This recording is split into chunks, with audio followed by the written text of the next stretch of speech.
All right, beautiful. Thanks everyone for joining us. As always, I'm just going to acknowledge country. I'm hosting from Gadigal land in Sydney, and that's also where Tallulah and Aisha are coming from as well today. I just want to pay my respects to all the beautiful country that you're zooming in from around the continent, and just give us a moment to give thanks to traditional owners, to elders, to ancestors, and to your beautiful selves, lovely blackfellas. I am going to throw over to Tallulah for the majority of the session today, but Ish and I are going to be online as well, running through some really cool yarns. I'm really excited for this one. We're going to be talking about social media. We're going to be talking about misinformation and disinformation. What do both of those things mean? How do we keep an eye out for them? And how can they affect our storytelling? Got one more person coming on now, Phoebe. We're going to hear from two guest speakers after 2 o'clock today. So the first hour, we're going to go through a bit of a run through with Tallulah, who's had a really cool couple of years with TikTok and social media. We're then going to hear from Misa Mason, who's started at a similar time as Tallulah on TikTok. And then we're finally going to hear from Bo Spearham, who's just a legend of audio storytelling, working in community radio and in podcasting, all about the yarns they like to tell, the barriers they've come up against. And if you have any questions throughout the whole thing, just feel free to ask them. We're going to go to questions quite a few times throughout this yarn. But you can also pop them in the chat if you don't feel comfortable popping up your hand to ask them yourselves. And before we finish today, I do just want to check in on you all as well and get you prepared for our next workshop in 2 weeks' time, because we want to start talking about the stories that you're either starting to create or thinking about creating. We really want to get you all together in the next workshop in 2 weeks' time to share your ideas and start giving each other feedback on your stories as well, because that's a really important part of this Our Truth Our Way program. All right, I'm going to throw over to the beautiful Tallulah. Thanks, everyone.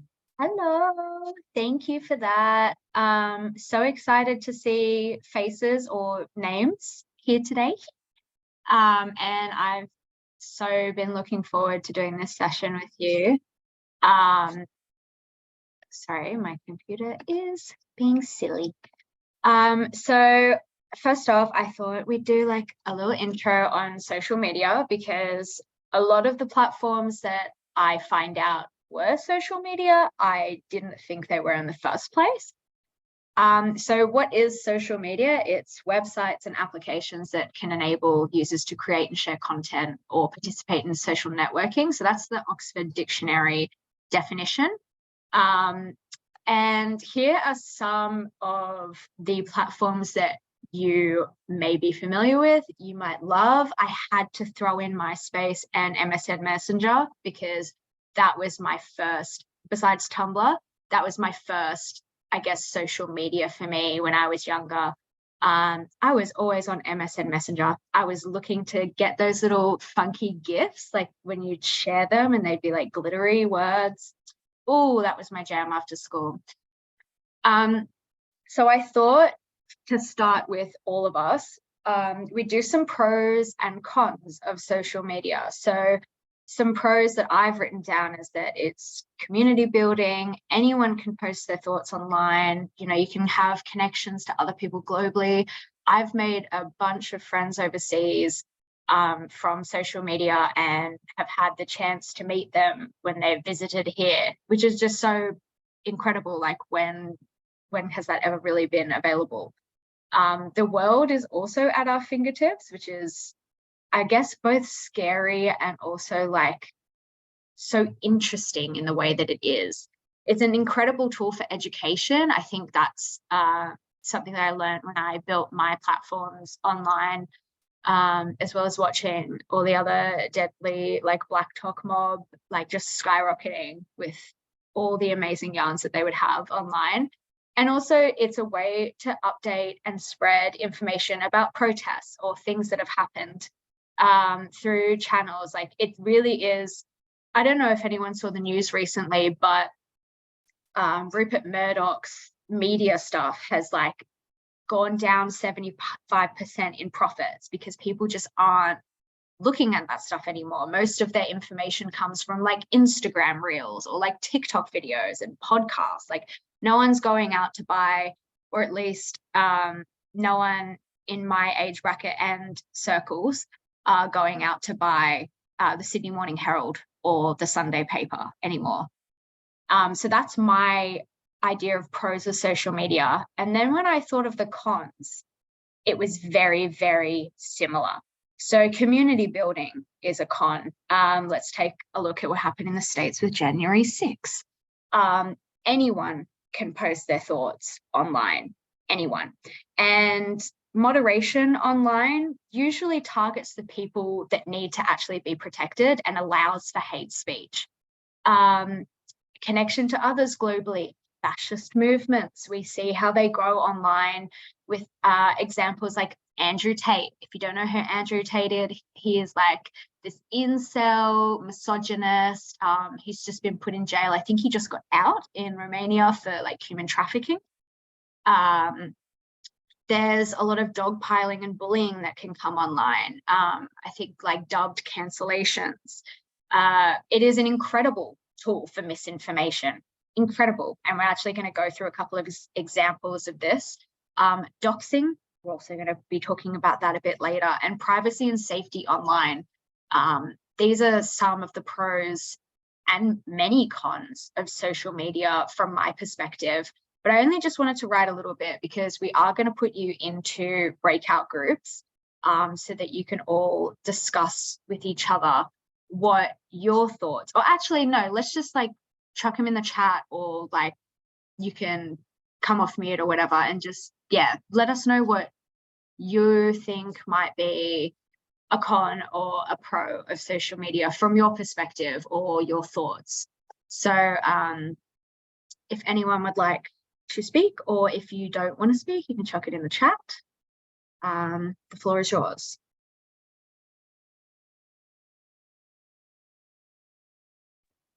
Yeah. Yeah.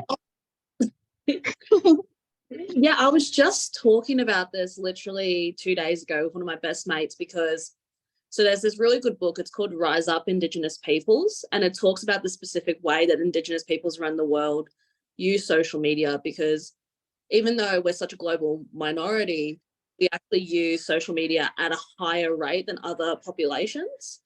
And so that's been a very interesting book. But one thing that I really feel on social media is that because it's a created space that, you know, is moldable and changeable, we can feel as Indigenous peoples almost that kind of people power and amount of people that we don't get in real life. You know, because often I go to spaces and there's only one or two black fellas, but then I go on Instagram and my whole feed is black people. Yeah. So yeah, I guess that's kind of a pro I see. But then the con, like you're siloed, and then all of a sudden you have to leave social media and go back into the real world. Or I don't know. No, definitely, I agree with that. I think one of the most exciting parts of when I first joined TikTok was the algorithm. It was so different to Instagram, and my entire algorithm was just mob. And I was like, oh my God, there's so many of us on this platform. But then in reality, like, not really. It was just like the algorithm. But that was, I think, the community strengthening and like feeling so like as one was one of my, and it still is one of my favorite parts of social media to this day. Thank you so much, Phoebe. Anyone else? Georgia's just posted in the comments that Indigenous creators bring to light issues that aren't always talked about in the mainstream media, which is spot on. You know, like even when I've worked in Indigenous media organisations, we would often get leads for news stories from blackfellas on social media. You know, that's where our community was talking about issues that mattered, whether it was like taking photos from a protest on the front line, whether they witnessed something, a lot of what we call citizen journalism, which is this idea that anybody with a phone can bear witness to something that speaks truth to power, you know, whether you're calling out a corrupt government in real time, or you're witnessing a policing tactics that are brutal and unjust. Our ability to record stuff on our phones and upload it immediately means that we can sidestep misinformation from mainstream media and correct narratives, which I think is just cool. And Aisha as well saying that you can use it as a revenue stream without needing higher education. Hell yeah. Oh yeah, 100%. Because even with, oh sorry. Oh, sorry, no, you go. Because even with like the point that I brought up before, like, you know, like I've seen times, like multiple times where there have been issues, you know, like either Black deaths in custody or Indigenous people being victimized by the police, where it's only been streamed by like NITV or, you know, NIT or Indigenous content creators. Like, you know, like it's not ever mainstream media, whereas it's obviously issues that need to be known by all of society. Like, you know, these are stuff that everyone needs to know about, but it's only Indigenous people that are being, like, I guess, targeted with that information. 100%, definitely. I think there's a lot of things that I've seen online that only like just like community Instagrams and stuff have posted about that never really ever meet mainstream media, but then they pick up because of social media and they go viral, and that's how it gets the word out. So I think that's one of the amazing ways that social media can be used as a tool for spreading awareness and information. Like there's so many creators out there who make amazing content, and I could spend hours just like watching their face and listening to them talk, because I won't find that information anywhere else but their platforms. So definitely 100% what you said. Anyone else?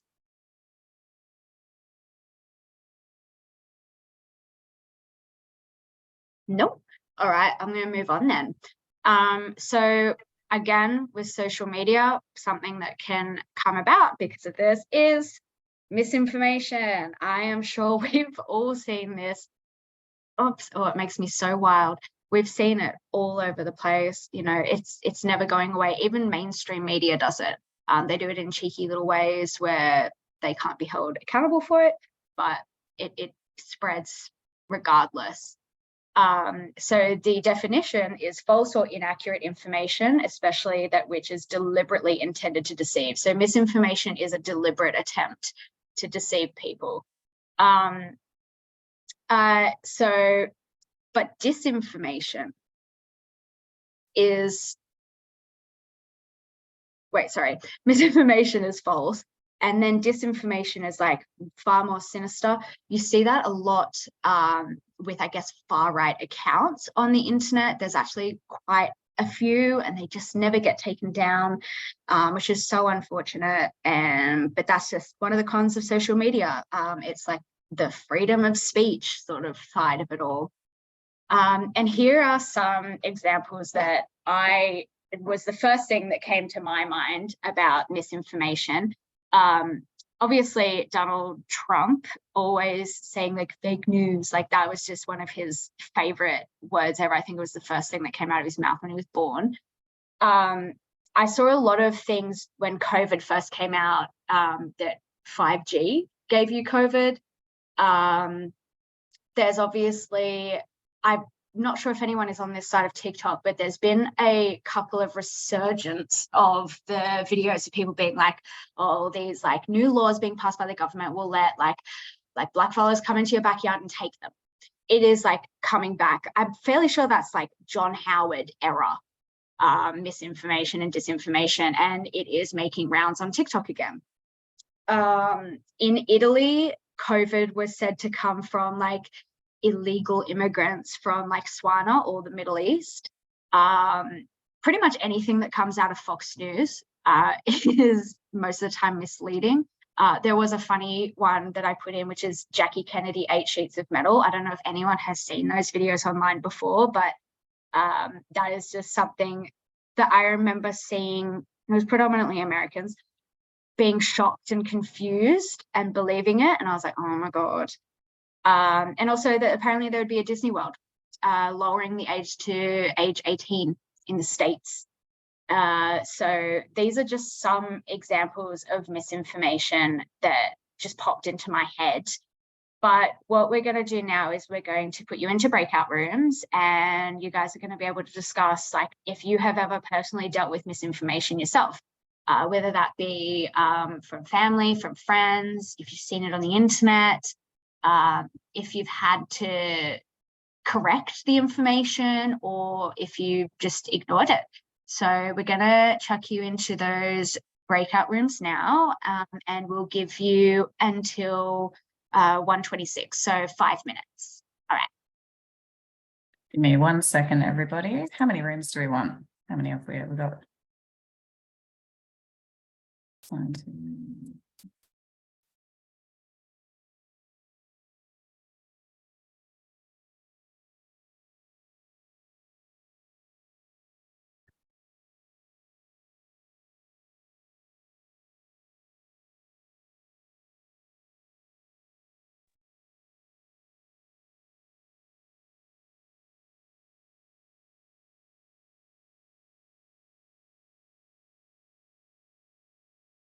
Righty, I'm just going to like in high school, or like you're black, so you get this for free and that for free, and it's like it was just all crap. So you kind of had to be like a fact checker in a way, and be That's a really people around you.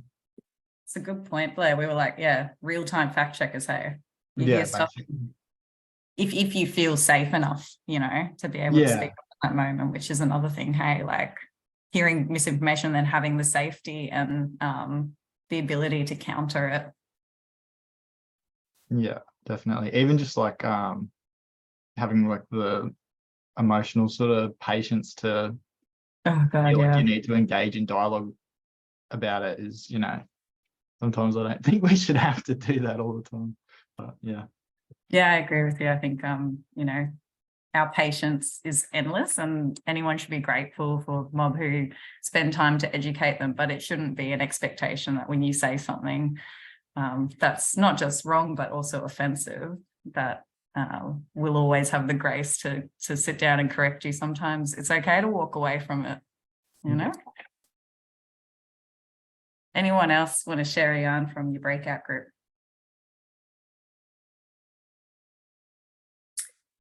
This wasn't actually a story we discussed in the group, but same kind of thing. I don't know if yous have heard the story recently in WA about like all this drama that was kicking up from this government group trying to come in and like plant a bunch of trees along like a riverside, and they wanted to try and get like Indigenous like permission to like do it, and like all of this. And it was my uncle who was meant to give that to them, and he was pretty much like no, because it was a whole scam pretty much, and it wasn't like they didn't do it proper or nothing, and they didn't let him know like any information or this. Like a few days later, they're on the news blasting him. They got his photo up on there. They're like making up all this rubbish, saying all this stuff that they never did at the meetings that they did for it. And it ended up like my uncle lost his job and like was copying all of this from it, like because they did him wrong. Like, yeah. And it just goes like to show how far this stuff goes, and how like lots of higher up like things, they don't care if it's like not right or not true. Like they don't care about the facts, like they just care about their own corporate interests. So like yeah, that was just something that recently happened that I was like, well, that's it, ain't it? Thanks for sharing us, but I'm so sorry. That's Yeah, really unfair, eh? Like, and like you said, like the repercussions are real for us, hey? When lies just spread like wildfire by people who know they're telling lies too. I mean, yeah, one thing that I see mob do is support each other by correcting the record online, like when you do see that out there, like using the power that you do have in your platform to say, if you've seen this, this is wrong. But when the consequences lead to us losing jobs and you know, even and beyond that as well, we see mainstream media all the time just getting the wrong blackfella up on TV, you know, accusing Aboriginal men of crimes that they had nothing to do with just because they didn't do their job properly and fact check who they were talking about. Yeah, I'm really sorry that happened to your dad, Spider. That's not cool. Anyone else got a yarn they want to share before we move on? Rach, I think you've got a good yarn. You want me to share a yarn? Yeah. Does anyone here remember a couple of years ago, 2015, I think it was, when Nigel Scullion was the Aboriginal Affairs Minister? Does anyone remember Vegemite Gate? Hashtag Vegemite Gate. Just put your hand up if you remember. Might fresh your memory if you don't, but Nigel Scullion, when he was the Aboriginal Affairs Minister for the Liberal Party, he went on TV and said he'd heard a rumour. So national TV, he went on TV and said he'd heard a rumour that blackfellas, mostly in remote communities from places like where I'm from, Lejumanu, that we were making grog out of Vegemite, which is just such a stupid yarn. Anyway, so he says it on TV. That's the first step. The second step is that all the journalists present and the national Australian media lapped it up. They loved this story. They thought, oh my God, is that happening? Is that a rumor? Oh my God. So you started seeing it front page across the country. Blackfellas getting around the grog laws in community by making, yeah, you remember, Anna? And then it went international. So this is the weirdest part about this story, is that like at no point did any of these journalists sit down and actually ask themselves a basic question. Is it possible to make grog from Vegemite? That's like the first question, right? Let alone like, is there proof of it happening in communities?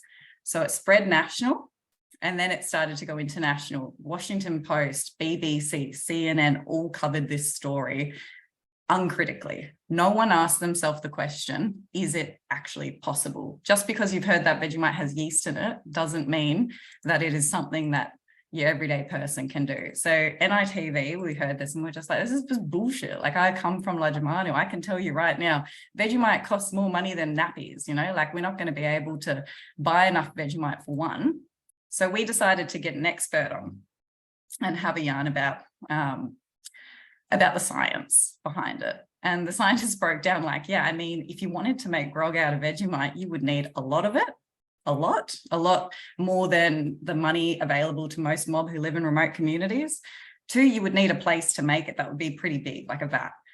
So there would be a lot of evidence that this was happening in community if it was happening. So all you had to do was ask a couple of questions and then you'd probably get the answer, which is highly unlikely. Then go visit a community, talk to mob, and then you'll find out it's a complete lie. It took about 3 weeks for that yarn to get corrected, and most media didn't actually correct the record. You know, they got away with just spreading this, and then NITV put up our yarn, but how many people watched NITV in 2015, we don't know. So that was my first year of full-time journalism, and I was introduced to this world of lies about our people that spread like wildfire because journalists don't do their job.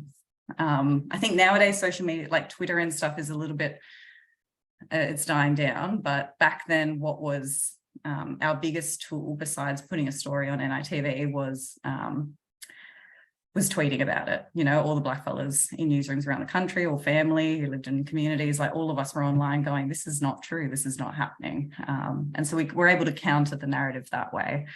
But at the end of the day, mainstream media is very powerful cog, and they can get these stories and they can twist them. And the worst part, in my opinion, is that you don't see consequences afterwards. You know, we don't see enough consequence for lying about us. And, you know, it's not just a yarn about Vegemite being turned into grog that wasn't researched properly. It's a story that actually hugely influences people's views of us and who we are as people. It dehumanizes us. And so, yeah, I went into journalism learning that young and feeling pretty disenfranchised by the whole thing, but feel a bit more powerful knowing that we have our own platforms to put our stories out there, and to name and shame it when we do see it, you know, call it out for what it is, and to get the mob around you to do it as well, you know. Us mob in the NT, we really needed the rest of the country to back us and to spread the fact that this was complete lie coming from one of the most powerful white men in the country at the time. So that's my yarn, Tallulah. That's just like, my brain just like, when you told me that, short fired, because I just, yeah, like I can believe it, but it's just amazing how quickly it spreads, and like how it just snowballs, because people will just like add things onto it and be like, oh, and this, and there's like no reasoning behind it. It's just to make the story more like salacious and stuff. I guess we could add that to the many cons of social media, but also the pros of it is, you know, mob coming back and being like, no, that's not correct at all. Yeah, no, thank you so much for sharing that.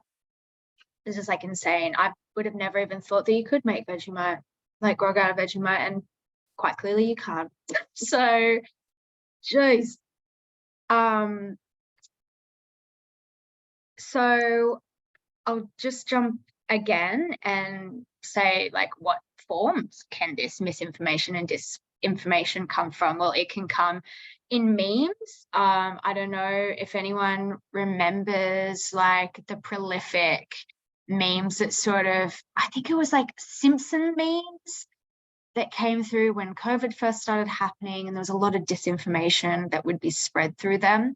A lot of the far right use memes as like dog whistles online. Is it Pepe the Frog? That weird frog looking meme. That's actually now like can be clocked as a dog whistle for far right members online. They sort of took that meme and ran with it. Can be on Facebook posts. I can't count how many times I have seen like just nonsense on Facebook posts, Twitter and tweets, because it's just so easy to pop out like, what is it, like 100, well, I think it's called X now, but like we know it was Twitter, popping out like 120 characters, and like it just going out into the world and not having to have it fact checked. But now that is fact checking on that app. Although I will say, I don't always trust fact checkers on social media, because you never know. They might have their own agenda. That's my own little bit of information, because there has been fact checks that have been corrected later on. Word of mouth, obviously. People would just be like, oh, yep, that what Rachel spoke about started as word of mouth.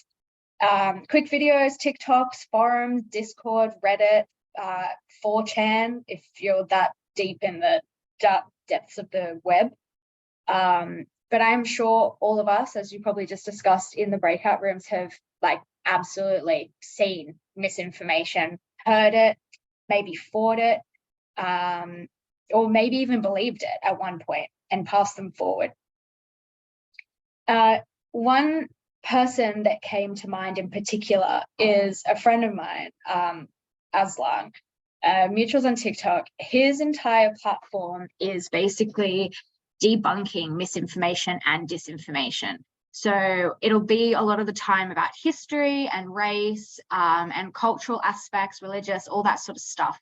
And he has created such a niche for himself. He's got 5.7 million followers now, that when people there's this running joke now online that when you hear, hello, my friend, like you should run, because you're about to get corrected in the most polite and violent way possible. So people actually create and have created accounts to dispel misinformation and disinformation. And you'll find that mob are constantly challenged to do this online, like whether this be like online or in personal life. My TikTok account basically started doing that. It's how I built my platform. And it's how many others of us have built platforms on there. It's just the constant misinformation that is pumped out. And the labor of having to dispel it so it doesn't spread further. So now I'm going to pass to Ish to have a quick little yarn with us about creator and brand relationships, because she has some really interesting things to share. Thank you. Just sort of a quick yarn. I just been scrolling through socials and really picking up on how platforms are moderating their posts when they're collaborating with Black fellas and minority groups. So I thought it'd be good just to have a bit of a yarn about it, especially if any of yous are looking to go in that space or already in that space and wanting to collab with brands or major platforms. So one of the examples I picked up on TikTok was from a plus size creator, but it applies to us as well, just in the sense that when we're approached by brands to collaborate or platforms, so Instagram, TikTok, Pinterest even, it's usually with the intention of showing diversity for their business and their services. Nowadays, consumers and just people online will associate a brand's good with whether they have diversity, which has its pros and its cons. But the cons of that is that usually those brands and platforms will engage with creators, put their content online, and then sort of call it a day once it's hit publish, and not realize that there's ongoing impacts once that's online. So that's, say, TikTok's asked you to create a video, come to an event and post a bunch of stuff, or they use your image for a brand collaboration that you post on your Instagram and they post on their Instagram. Once that's posted, what's happening in the comments is that you, as a person of color, as a queer person, as a plus size person in those intersecting minorities, are obviously going to be having a lot of abuse in the comment section. So looking at the relationship between brands, platforms and creators and holding them to account, I think is something that we're sort of starting to see the effects of. So the particular creator that I saw is a plus size creator who did a brand collab with Doc Martens. She has done it in the past for the US site, but for the first time they posted her on their global Doc Martens Instagram account, and the comments were basically just bombarded with really awful fat phobic commentary directed at that creator. So these things happen, and unfortunately in most cases you don't really see the brand do anything. They might just delete comments or just let the conversation flow, because to them comments boost the post, creates a viral moment, and is there's no bad publicity. But this particular example with Doc Martens was a good example of how brands can actually be advocates as well. So it's not just about them ticking the diversity box and getting minority groups on the front page. It's also about them nurturing, fostering, and making sure that their consumer base and their audience are being respectful and upholding the same values that they have. So in that instance, Doc Martens deleted the comments, and then in some instances highlighted them and actually commented back with information. So I guess you could use that as a form of stopping misinformation and actually interjecting as a brand to support that creator and shut down that conversation and be an active player in that sort of disgusting, vile comment section. But it just sort of made me think a little bit more about, over the last few years, particularly with 2020, there was this huge sort of freak out from brands and platforms of going, oh my God, we don't have any Black creators, or we don't have any connections, and we need it now because the entire world is looking and saying, why is there only white voices being heard in this space? So there was a huge drive for brands to reach out to creators, which is fantastic. We're seeing more diversity in those spaces, but then the downside is there's no ongoing care in the comments. And in some cases, there can be issues of doxing. Obviously, if you're a creator, your brand is your identity. So it's not just something you can switch off.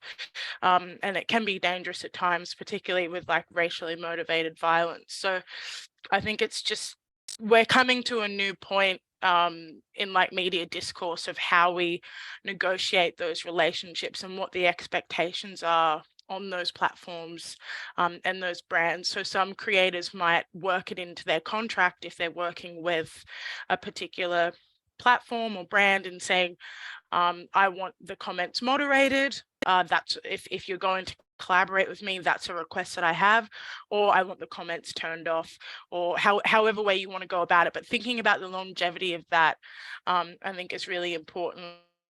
And then I think another good example, just briefly, is the way The Guardian moderates their comments is really interesting. And I think a good example of hopefully a direction we're moving towards is they have timed comments. So the comment section's open. It's good to have discourse. People aren't always going to agree, but it's timed, and there are staff moderators who will either delete vile comments that go against their community guidelines, or highlight different perspectives and opinions if they're put respectfully, to still have that discourse between opposing sides. But obviously when it comes down to racism, homophobia, fat phobia, transphobia, it's not a question of, whether it's just public opinion. But just a couple of things I thought it'd be good to yarn about, especially as social media is becoming one of the main forms of how we share story, and definitely a more viable career option as well. And having that agency to be able to say, hey, this is a part of my contract. If you're going to collaborate with me, you need to be moderating the comments or closing the comments down. But yeah, that was just a brief little yarn. I'll share the TikTok from the plus size creator. It's pretty interesting in seeing that behind the scenes of brand values, as well as that Doc Martens actually did step in. But just a little food for thought. Thanks, Tallulah. Thank you so much. It's definitely something that is scary about making content as well, especially if brands come to work with you, especially with, like, as a warning to everyone here, as someone who's worked with TikTok and still occasionally does, they can just throw you in the deep end. Like, they will just post your content and then let you be barraged with racism. They asked it and reached out to me to make content for NAIDOC Week, and they put like this ad thing on, so my content went everywhere because they paid for it to go on everyone's For You page, and I was just slammed with the wrong side of TikTok, the white Australian side, who were just going absolutely frothing at the mouth feral to just comment the most fucked up stuff, excuse me, on the thing. And then when I spoke to TikTok about it, they were like, oh, we're looking at the comments, but we don't see anything. And I was like, because I am literally deleting them as they come, because I refuse to let younger mob on that platform look at that stuff. Like, I refuse. And then I had to put my foot down, and I was like, I'm turning the comments off. I know it will kill the algorithm, but I am not allowing for that stuff to pass through.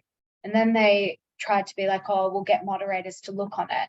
And then they just never got back to me. So that is something that brands and companies and stuff will do. They will work with you, but then at the same time, they won't do much. There's very select few that will, to ensure your safety online. I think it's getting better as time goes, but for the most part, if they're getting content or whatever, they don't really care. Oh, you're on mute, I think. Oh, wait, Tamika, were you talking? Oh, sorry. Well, sorry, yeah. sis. Sorry, that's me yelling at my kids in the background. Like, No. what? Oh, you got something to say? No. Well, I think unless anyone has, oh my gosh, my heart. If anyone has anything to say, I think we'll go into a 10-minute break, because then we're going to have the amazing Misa Mason come on and have a yarn with us all. So yeah, you feel free to turn off cameras and whatever, and we'll come back at 2. Deadly. Thanks, everyone. I'll pause the recording. And yeah, Misa, do you want to introduce yourself to everyone? Yeah, so I'm Misa. I'm 22 now. When I first started making content, I was 18, 19 maybe. And everyone was like, oh my God, you're so young. So telling people my age because they thought I was a lot older. um, I'm a queer Wiradjuri, Gumroy and a Wabka woman based in Wollongong in Sydney. I live down here, down south on Darul country, but I travel up to Sydney a lot for work. So I let people know I can do that just in case. I'm a content creator and a part-time student. I'm studying a double degree of a Bachelor of Laws and a Bachelor of Arts, majoring in Indigenous Studies and minoring in Visual Arts. I actually just came back to uni as well. I deferred the last year, so I've just gotten back into studies and it's going good so far. I've been creating content for about 3 years now. I didn't start creating content thinking I was going to be like a content creator or an influencer. I kind of just started on the pandemic. I make a lot of different types of content as well that's related to like my life or things I'm interested in. I mostly make probably makeup and beauty related content, educational content, and lifestyle, like things related to my life. But it's really bits and bobs of everything. Hey. Well, I guess I should ask you how you started, but I know how you started because I was following you. And you're actually one of the reasons why I started making content on TikTok. Same as you, that lockdown vibes. Yeah. And yeah, I just remember the day that you followed me back and I absolutely lost my mind. I went crazy and I got zoomies around the house. And now look at us. So cute. So how did you start? Like, was it just making content for fun to entertain yourself? And like, why did you start as well? Was it because you saw things that you wanted to change online? Well, when I first started making content, it wasn't actually when TikTok first came out. I think TikTok first blew up at the beginning of 2019 maybe. But I started creating content in November of 2019. And I was just jumping on to check out the new app and be creative and make things. My very first video I ever made was a cosplay of Beetlejuice with the Beetlejuice musical because that was trending in November when I jumped on and I loved it and everything. So that was actually my very first video. And I just did a couple of makeup videos, random trends, some cooking trends and stuff. But then just before the pandemic, I made a video of a racist experience I had with an Uber driver. It was either going to uni or coming home from uni. And mainly because I saw other mob on TikTok. I saw Emily, How Do I Delete One? And I did see some of your videos too, Tallulah. We were one of the first on there. And it empowered me to make more videos about myself than just makeup and trends. When I first got on there, I was just sussing out the app. And I was like, oh, we can create a space here. But that was the very first video I made that was very personal to me. And it was an experience I had and that blew up. And then there was comments and good and bad. And I answered a lot of questions of it and it kind of snowballed into something bigger. And yeah, since then, I've now just been navigating creating content. It's very different now than what I used to when I first started.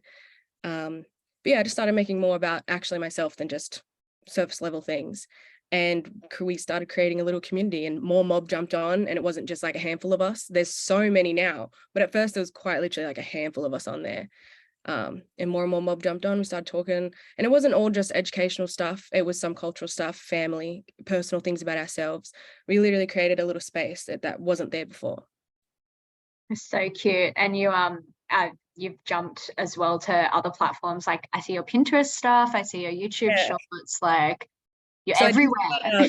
Just on TikTok and just through the pandemic, everyone was on their phones too. So it was so different, the virality, everyone was on their phone. So a lot of videos everyone was looking at because we were always just at home.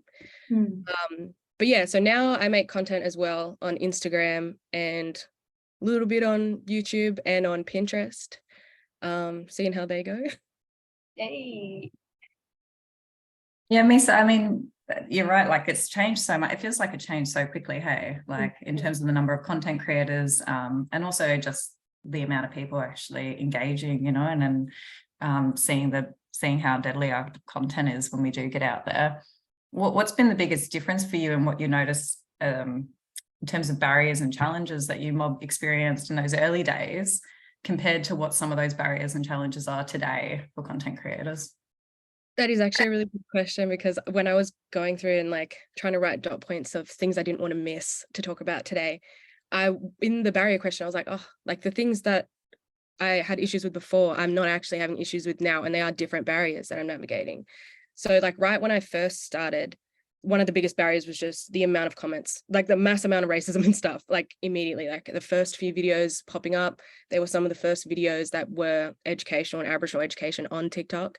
And when they go viral, they go to everyone. And when you don't have a community yet, when you're first starting, it doesn't necessarily push to your community because there's no algorithm for your community yet that doesn't exist. So the videos just went to everyone. And that was like mass amounts of comments. There were a lot of support, but that also meant there was a lot of racism. And just like the very first instances of dealing with that was hard. Like the very first time to get a mass amount of content, of comments that like were attacking my identity, that were just being racist to a mob and shit, and saying like, oh, you know, trying to have like stereotypes, misconceptions, all a bunch, like just not great things. And it was just so much to deal with at first. I literally like called my aunties and stuff after the first like 2 months I blew up on TikTok and my pop and stuff. And I was like, oh, these people are saying all this stuff about me. And it's not like I take it to heart, but it's like, you're just reading so much. It's such a mass amount. And unless that happens to you, you don't really know how big that is. Like in an everyday life in person, we deal with like racist experiences, but it's not like 10,000 people in one day. It'd be like one person. But on the internet, it can be 10,000 people. It was hard to deal with. So I literally called my family and they were like, don't worry about people online. Like they don't know you. They don't know anything about you. So why let them get to you and stuff? But that was like the first biggest challenge, was just how to deal with all of that. Since then, and since like being on the app as well, TikTok does have a few like tools on the app that you can do to try and protect yourself. They have you can filter comments now, which you couldn't do before. So now in my profile, in my settings, I have like all slurs filtered. That'll never get commented on my page. It'll get filtered immediately. That didn't used to happen. So I had to go and look at that and then delete it myself. Whereas now I'll just get filtered out and not commented. So I won't see it. Other people that are on my videos won't see it. And that's taken a lot of like admin out, because I used to go through and like delete a lot out of my comment sections. They've also got more related to comments, like friends only features, and I use those at different times. So like sometimes when I have a video blow up and like when we get to nighttime and I turn my profile on friends only, so that when I wake up in the morning, there won't be any comments from the entire night. I used to wake up and then just be mass amount of comments in the morning I had to go through, but that removes all of that. I'm not waking up to racism as well. It makes me feel better than waking up, checking my comments, and I literally have to delete racism. It like on a small scale, it might not make a difference, but it's like starting your morning reading something like that every day, not good. So I like removed that. If there's ever like a big educational video or something that blows up, I will turn my comments off at night and then put them back on in the morning, and it removes all of that. I've also like blocked lots of people. So in the beginning, all of those accounts weren't blocked already, whereas now I've probably blocked thousands and they can't comment on my things, which probably removed a lot of people from being able to do that. But yeah, I'm a big advocate for blocking. I'm like, just block people. Like, don't give them your time. It really isn't worth it in the end. A lot of people are not, like, if they're just commenting racist things and are actually open to a conversation or anything, and it's worse for you than to just block them and move on. But I probably blocked a lot of people that can't comment on my things now, and they probably comment less. But now that the algorithms have changed as well, and we have communities and audiences that can actually view my videos that get pushed to, it's not just going to random people all the time. So it's not always having everyone look at it, I guess. I don't know if I'm explaining that as well, but yeah, I think it's like more targeted to people who do want to see my content than just everyone. So it's not always open to everyone, I guess. No, definitely. Yeah, it's like changed since the beginning. That's why I'm like trying to explain a bit of the changes of the algorithm and then some of the tools that they've brought in as well since then. But we didn't have all of this at the beginning. No. Yeah, so you're engaging with a community who are actually interested and want to be part of your community. I was curious about that, like how you said like you have all these tools now that you didn't have at the beginning, which like seem like, you know, just basic essential stuff for anyone who's online. Was there a fight for that? Like, do you remember like how that happened? Was there? Oh, Rachel. I don't know. Have I hit a button? Was there a fight? Do you remember that? I don't know. We did actually like a group of creators, Indigenous creators. We were actually like employed by TikTok. We got paid to do like safety sessions with them, and also a third party like separate Indigenous consultation group or like business company. So all of us came together and we talked about like our experiences on the app, what we thought would make it better, how it can make it safer. And so we did have those like direct conversations with TikTok. In the end, like between us, they didn't actually like follow up after we did all of that work. And it wasn't just like one meeting, it was 6 months worth of meetings and like our own intellectual property of what we thought would be good for the app, our own experiences of being like, I experienced this, and I think if you put this feature in, it would remove that and it would be safer for minorities on the app. We went through a like 6-month long program thing to do all of that. And then in the end, there wasn't actually like a solution, and TikTok never got back to us on what they did or didn't implement, or to have us see, is this working the way you thought it would or whatever. So there wasn't actually a resolution. They possibly did implement some of the things, like filtered comments was one that we said would be good, but that it has been implemented, it's not quite right. Like all of the like slurs and stuff I put on my page will get filtered, but there's also just general filters on comments now. And sometimes like people just saying like the word Aboriginal will get filtered and I'll have to approve that comment. And it'll be someone like a 10-year-old being like, hey, I'm Aboriginal too. And I'm like, why was that filtered? Why are you filtering like good comments, like comments from mob too, trying to engage? But then sometimes like certain things slip through that shouldn't. So we did actually have a lot of conversations and meetings like that, and it didn't quite get resolved and probably could have been better. It was a nightmare and a half. And if you remember, we were offered a $100 Uber Eats voucher for our time and information and to help this enormous platform, which was at the time the biggest, making the most money out of everybody. Most money, like more than Facebook, more than Instagram. And then they came to us, and whilst this was another thing we brought to them as well, they were paying white creators like to do all this like fancy shit. And then they came to us and they're like, do you want an Uber Eats voucher? Yeah, that was like, we had an initial meeting at first before we set up that like 6-month thing with the agency, because once they got the Indigenous consultancy agency in, they picked like the fee that we would get paid for doing this like program. And it was a good amount for like the work we were doing. But that was a criticism we had from the first meeting. Like for that entire thing, they literally wanted to pay us in a $100 Uber Eats voucher. Also, like, why did you pick that? What do you think, we don't have food or something? Like, why out of everything, that's what they chose to pay us in, but white creators were getting paid in money and big amount. So like once we said that, and then they set up with the agency, they were like, okay, we're going to make sure they pay you properly for your time and everything you're putting in. Yeah, it's such an interesting yarn, because every time at least I see a big corporate put out this statement about the safety that they're creating online, about the diversity, you know that there have been Black and brown people behind the scenes pushing for that unpaid labor for such a long time. So thank you for sharing that, because we owe a lot to you, Mob, for fighting for this stuff. We tried our best.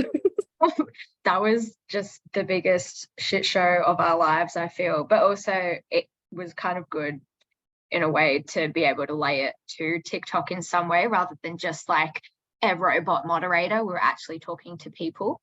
And also it's sort of, I feel, in my opinion, I feel it made them feel more, or at least the Australian TikTok team, more obligated to involve mob in events, because before that, like, I don't think we saw any blackfellas going to these events that all these other creators were going to. And now they are involving mob more than they ever have. So that was really, really exciting, I guess, to see in terms of that, despite the annoying labor that we had to put into it, because that was it wasn't culturally safe either. Although I don't think either of us or any of the other mob had expectations of it being safe going in. Yeah. We didn't get invited to a lot of stuff at first as well. I remember in the meetings we had to like fight for that in a sense. It's also like, it's so crazy. It's like a lot of even though they were trying to like employ us kind of to help them with the app, it was almost like negotiations and stuff. Yeah. Why are we negotiating as creators for you to like respect us and treat us like the other creators? So when we were going through those as well, we did mention that like, I'm not seeing Black creators getting invited to the events, other people are, unless it's an Indigenous specific event. They're not getting invited to the fashion events or whatever, just a regular creative events, not in the regular spaces, only specifically Indigenous spaces. Yeah. And we weren't like, yeah, getting invited out to things. And what was the other thing? The verifications we have. We Oh, unionized for them. That's how we got verification. We unionized. It was we- actually Nick's idea. Nick said that we should bargain to get verified on the app to have our like opinions and the things that we're talking about be like validated by the app. And hopefully whatever verification means to people would do something. We all did get verification. And I mean, honestly, in the long run, it hasn't changed a lot, but Yeah. that was something we unionized for and we got it. Yeah. And since We then, I could. don't think any Black creators have been verified. That's also why we did it, because no Black people were verified. So we were like, you need to verify some Black people because you're verifying white people for the same thing that we're doing, but we're just not getting it. Yeah. And yeah, honestly, I don't know if any Black creators have been verified since then. That's something we should look into. Yeah, we should. A really good point. I just want to remind everyone who's listening, like if you have a question, pop it in the chat or write it down to ask at the end. Yeah, make sure you get to ask anything of Mesa while we've got her with us. Sis, Yeah, I just wanted to chat stuff so I can see it all if you've got questions. Yeah, deadly. I just had a quick follow up on safety. So like, yeah, it's obviously a really big thing. Like, what are the platforms doing to ensure safety, and what fights have gone on behind the scenes? But what do you do with yourself and your community of just friends and mob to protect yourself online when the organizations fail you? We do. Well, I think it's a lot less now because there's a lot of the issues we had we've moved past or whatever, or we have like more contacts, and we have contacts at TikTok if there's ever something happening that we can try, but that still doesn't work sometimes. Like Sari's account got banned earlier this year, and she didn't get that back, and that was while talking to TikTok, like directly, people, not just bots and shit, talking to a person and saying like, my account's been banned for this, it hasn't broken these guidelines, how can I get it back? And she didn't get it back. She's had to start again now. But besides like those, we haven't had a lot of big things recently. It was very like when we first building community and navigating the app is when a lot of issues we noticed and was trying to address. But we would come together like as a community and think about things. And even if it's not like the app itself, but other creators trying to make certain videos, racist videos and stuff. Sometimes we would talk about it and then make videos ourselves to try and like re-educate, I guess, about the misinformation and address what's happening, and that this isn't actually how it is. Don't listen to this video. Sometimes we would say like, go report this video on this account. And we'd really rely on each other to like talk to our communities and try and get these things done, because it didn't always work. A lot of the times, even if it's very clearly offensive, you can report things on the app and it won't say it is. It won't say it broke any guidelines. But then like this was happening a lot for Sari, was that when she would report things of people putting things on her account, they wouldn't get taken down. Like people would be calling her slurs and stuff, wouldn't get taken down. But when she would comment something back like, you're dumb, that got reported and taken down. I've literally seen a screenshot of her saying you're dumb to somebody, and that was like immediately taken down and like flagged, but not people saying literally offensive things. But yeah, no, we would like come together, make videos to address things, or even if it didn't need to be, we'd just talk to each other. Like if someone was having a bad time, we would talk to them and reassure them and just support each other if we needed. Sometimes we would be like dealing with different things at different times. So someone would be having a bad time this week with content creation or comments and stuff. And we'd also like encourage people to take time offline, and we all do that as well. That's a big thing to do. And I know a lot of people get scared about like the algorithm changing and stuff, but like especially the type of content we make as Aboriginal creators, and if you're in other communities as well, like being a queer creator as well, it's personal things that you're talking about, and it's not just some surface level thing. And if you need to take time away, it's not worth just wanting to have the algorithm or having a video up or whatever. Just take the time away. I do that a lot. I take like a week off sometimes.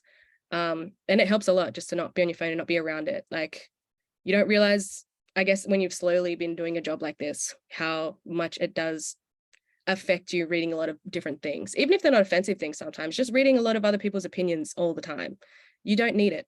And it's not something you usually experience unless you're in a specific role like this, or you're just on the internet a lot. Like prior to the internet and stuff, you wouldn't have this many people's opinions, let alone negative or derogatory opinions in your head all the time. So it's good to remove yourself at different times. 100%. Yeah, thanks for the reminder. Got to get those timer apps, hey, on your phone as well. Yeah. Ish, did you have something to ask? Oh, I'm gonna ask Ish, but how, like, I know how, but how do you deal with misinformation on the internet? I would say, could you give an example of how you used to do it in the past and how you do it now? I know that previously I used to go headfirst into it and be so aggressive about it, but I burnt myself out. Like, I'm still so exhausted, and you won't really find me on the app anymore because I'm just tired, because it was just, because it's the internet. It's not like something that comes like once in a blue moon. It's like all day, every day, because people have this, unless you're not opening the app, 24/7 reach to you. So how did you, how did you deal with that part of the internet? Absolutely the same. How like there are less things that I will talk about. I also like, or like address from other people. Like, I don't know, I feel like, I guess when we're at home at first, like in the pandemic, the first year in 2020, when everything started blowing up, we're at home. It was a bit of a different environment. Like, everyone was engaging online only, and you don't have to only engage online anymore as we move out and do things in person. But I feel like just because that was the only way everyone was talking, if someone did say something online, you would stitch that or whatever, talk about their conversation and try and address it and all of that. But I did also, like, I have also felt burnt out for a couple of years since like 2021 after 1 year. And, you know, you just have to continuously work through it. I'm sure that's also how it is doing other things. When I was doing my internships and stuff, I felt the same, but there are things you have to do anyway. But I also take time off. In 2020, I took like a month or two off. It was actually a really long time. And I was only posting like very like videos I could make incredibly quickly, or something old, or something that was like a trend where you'd use photos you already had in your camera roll. I didn't like film anything new or anything like of substance for like 2 months. I just wasn't on the app because I really needed time, and I was very burnt out as well. But I also thought, or like over the last few years, it's like you don't have to respond to everything like you're saying, like, or not respond, because like it's not a lot of people like trying to ask me direct questions, but like something someone said and it's not quite right and you would like to address or whatever, you don't have to address everyone because everything is consistent. If you're talking about something someone's saying constantly, it's a lot of brain power, it's a lot of exhaustion, it's mental energy, and when it directly relates to you and your community and your people, then it also has a personal level, which I don't know the word for it, but it's like emotional mental energy as well. And you just can't respond to everything. You can't. I don't as much anymore. And I have also, it's been a bit of burnout as well. And I've been thinking about that recently, navigating like how much should I address something or whatever, or if it's really important, I will. But also addressing like the expectation of people to educate all the time. It's really like a double-edged sword, and you have to think about what's best for you. But I think less than like addressing other people's misinformation and stuff, I kind of nowadays make videos about what I want to make. So if I'm trying to educate about something, I just educate about that, just make my own video about what I want rather than attaching it to someone else or whatever. And you also realize that with there's a lot of people in the world, a lot of people that may not have the best opinions, and you can't address everybody, and you can't do it all. There's too many. But that is also what's good about having a community online, is that it's not all on you. And if you take a step back, someone else could address that instead, or even like bring light to it or whatever. It is like, I don't know, it's not all just on you as one person, which I think is important. You don't have to do it all. Yeah, there's definitely like a sharing the load when it comes to, I guess like you could say sharing the load on like this sort of these platforms, especially because if you're not going to make content about it, someone else will probably. And I had to remind myself that a lot. Like, it doesn't just fall on my shoulders. And like, it's okay to take breaks and it's okay to step away. Mm-hmm. I also just saw a little question from Phoebe in the chat. Phoebe, did you want to ask, or did you want me to read it out? I can ask. I just sent it because, okay, we're having renovations at my apartment block, so they had the jackhammer going. So I was like, I can't even hear my own thoughts. So that's why I sent it in the first place, but I can read it out. So I think you know, we talk about having a digital footprint when it comes to being online, especially, you know, I started commenting my thoughts online when I was like 18. Now I'm 23. You know, you have a bit of a similar timeline. You know, how do you feel about having content that you might not necessarily align with now? Just because, you know, we tend to shift and change, especially with things about politics or just commenting about things. So like, do you keep it up? How do you feel about it just as someone else in the space? That is something I've been thinking about because I've been on the internet now for 3 years. So I do have now a lot of old videos that might not have been old at one point. They would have been recent videos. But yeah, no. And there are some things that I think there are things like that, like even things that don't matter that much. Like if it's like a makeup video and I'm like, I don't actually like that much anymore. But even things that mean more or that I might have a different perspective on, or I might have said that differently now. I have been thinking about, I'm like, do I want to go back through all my videos and see and change things? And like, will it change and like, will it be like erasing the journey I've had on the way to here? Or do I remove it because I don't like it now? But then you'll see the date I posted it. I don't really have an exact answer for it, but I have been thinking about that as well. But I do have content that I may not align with or may not just love that much anymore. And if it wasn't on my page, I'd be like, that's good or better, maybe. At the moment, I have pretty much most of my videos up, but I have been thinking about whether I want to go through and do that. I'm not sure how I would tackle it, what exactly I would get rid of. I would say that most of like any political things I've posted have been the same view, but if I went back and looked at them, I'd probably want to redo them better and different. Like from doing this for 3 years, the way I talk, I've like developed a little bit more skills in how I present things and the order I would say them so that they're more concise.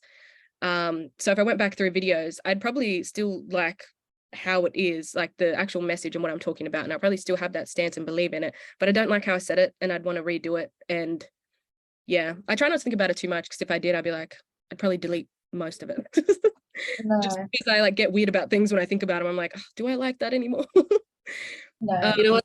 That's so fair. And I mean, like exactly what you were saying about how things might be the same vein of how we feel, but maybe want to say it a bit differently. Like I've just been looking back at some of my old things because they've been like reshared randomly. I'm like, how the hell? I see like someone will go see an old video and then I'm like, do I like that one? Yeah. No, I get that. And I think that is just changing as well. And like same with the age difference. Like I'm 22, turning 23 this year. When I first started making content, I was 19, and that's 4 years, 4 years of growth. And that's, I say a lot of things differently now, where I may have mentioned something different or not mentioned something. There are a couple videos where I'm like, I wish that line wasn't in it, of the whole video, or I wish I didn't say that part, I would have said it differently. So I definitely do get that as well. And I know a lot of your content's like written content, and mine's like video form, but it's about the same thing. Like we're saying things and it's like, I would have just maybe said it differently. Or even some posts where it's just like, I wouldn't have made that video today, even if it doesn't matter, like the type of content, whether it's a makeup thing or a funny video, doesn't matter. There's a couple where I'd be like, I probably wouldn't make that today, but I'm not inherently upset I made it back then, but I wouldn't make it now. Yeah, definitely. I think for me as well, digital footprint is so scary. I think also because I've been on the internet a lot longer. Stuff is scary, which is everything is scary. To have a social media and internet like job and personality, but to find cyber things scary. Literally, it's so odd. But like I'm 26 now, and so I've been on the internet like probably a lot longer than the both of you. So like my digital footprint is a lot bigger, which I actually had a crisis the other night and cried, turned my TikTok on private and like privated so much stuff because 26. Yeah, it's the 26 crisis. You've got a lot to look forward to. But no, I think an important thing that I like remind myself of is like you're allowed to grow as a person. Yeah. And your opinions are allowed to shift. And I think one of the most amazing things that can happen is if you've grown as a person and you look back at something that you've had opinions on or said or whatever in the past, especially in terms of digital footprint, and you look at that and you go, oh, I wish I didn't do that, or I wish I said it differently. That shows growth. And I think that's something that like, yeah, because as Misa knows, I was aggro on that. Oh my God, I was so angry all the time. And I look back at those videos, I'm like, Jesus, someone needed to give me like a nap or I like do that sometimes back too. rub. Or like, Yeah. damn, I'm real fiery about this. Yeah, I'm like, damn, I'm like fighting with people in comments, and like those comments are going to be there till I'm like old and gray and wrinkly. But like, I think that just shows growth if you look back at that stuff and you're like, oh, like that's not me anymore. And I think that's an amazing thing as well when you realize your own growth. That is a really nice way to think about it. Like the Yeah. fact that you may have said something so different shows that that's an entire amount of growth since then, that you wouldn't have done it like that anymore. Yeah. Yeah. So that's how I would look. And also, if you don't agree with stuff, you don't have to keep it up. Like you can delete it. Like you have no obligation to keep it off if it gives you shame or anxiety. Yes, there's digital footprints, but at the same time, it's like, it's your platform. It's you. Yeah. It's an extension of you. And if it gives you anxiety, just exit. Because your well-being should always come first when making content. And that's something that I'm still learning. But yeah. I guess I'll snowball with this question from that. Like, what tips do you have for like the mob who wanted to do the stuff that you do? So I really thought about this. This is like the part that I spent the most time on thinking about, because I really like wanted to bring all of my ideas and things I've learned from platforms and going to all of their types of like educational sessions and programs and stuff, trying to bring that all together to what I think would be the most effective advice if you wanted to do this. So if you would like to be like a content creator or an influencer, I would first think about the amount of hours you want to put in each week and the type of content you want to make. If you're actually like going into this, I really think you can think about it properly. Like for those of us that didn't go into this like trying to be a content creator, we're just posting shit online, we didn't really think about it, but you really have the opportunity to think about what you want to make of your platform now from the beginning, which is something I'm doing now 3 years later. So you get a head start of where you want to go if you're thinking about it. And if you're like for like specific like posting tips and stuff, if it depends what kind of content you want to make. So if you're making like a niche content, you only want to make makeup videos, book videos, cooking videos, if you're like a chef or something, that is, if you're consistent and you have quality content, that is all you need to be successful. Quite literally, if your content is quality and you consistently post, that will get you where you need to go 100%. And when you're in a niche and you're making content that like can take a couple hours to, like art, if you're painting, that takes ages. You can't make that video in like an hour because you have to create the artwork. Or if you're cooking, you have to make that feed, so it's not going to be immediate. You don't actually have to post, like consistency doesn't mean like 3 videos every single day. You can post like 2 to 3 quality content videos every week. And if it's quality and it's a good content, people will go to it. So like an example, there's a cooking creator I follow, and she just started making content. She's a new creator, but she's blown up. I don't know if anyone knows this lady, but she does Tin Fish Talk series, and she's a cooking creator. And yeah, you've seen it. She does really good quality content, and she posts 3 times a week on like Monday, Wednesday, and Friday or something, same time every week with a quality video. And every video, people are waiting for her next one. They all go to watch it. I've seen all of her videos. They pop up my feed because I'm like consistently liking her things. So every 3 days when she makes a new video, it's on my feed and I see it because the quality is always good. It always gets pushed out to who she knows her audience is because she just makes like cooking videos. So consistency and quality content is really easy, like strategy. Once you actually get there, it's obviously harder to be consistent. That's my biggest thing. I don't post on a schedule or anything because I just can't follow it.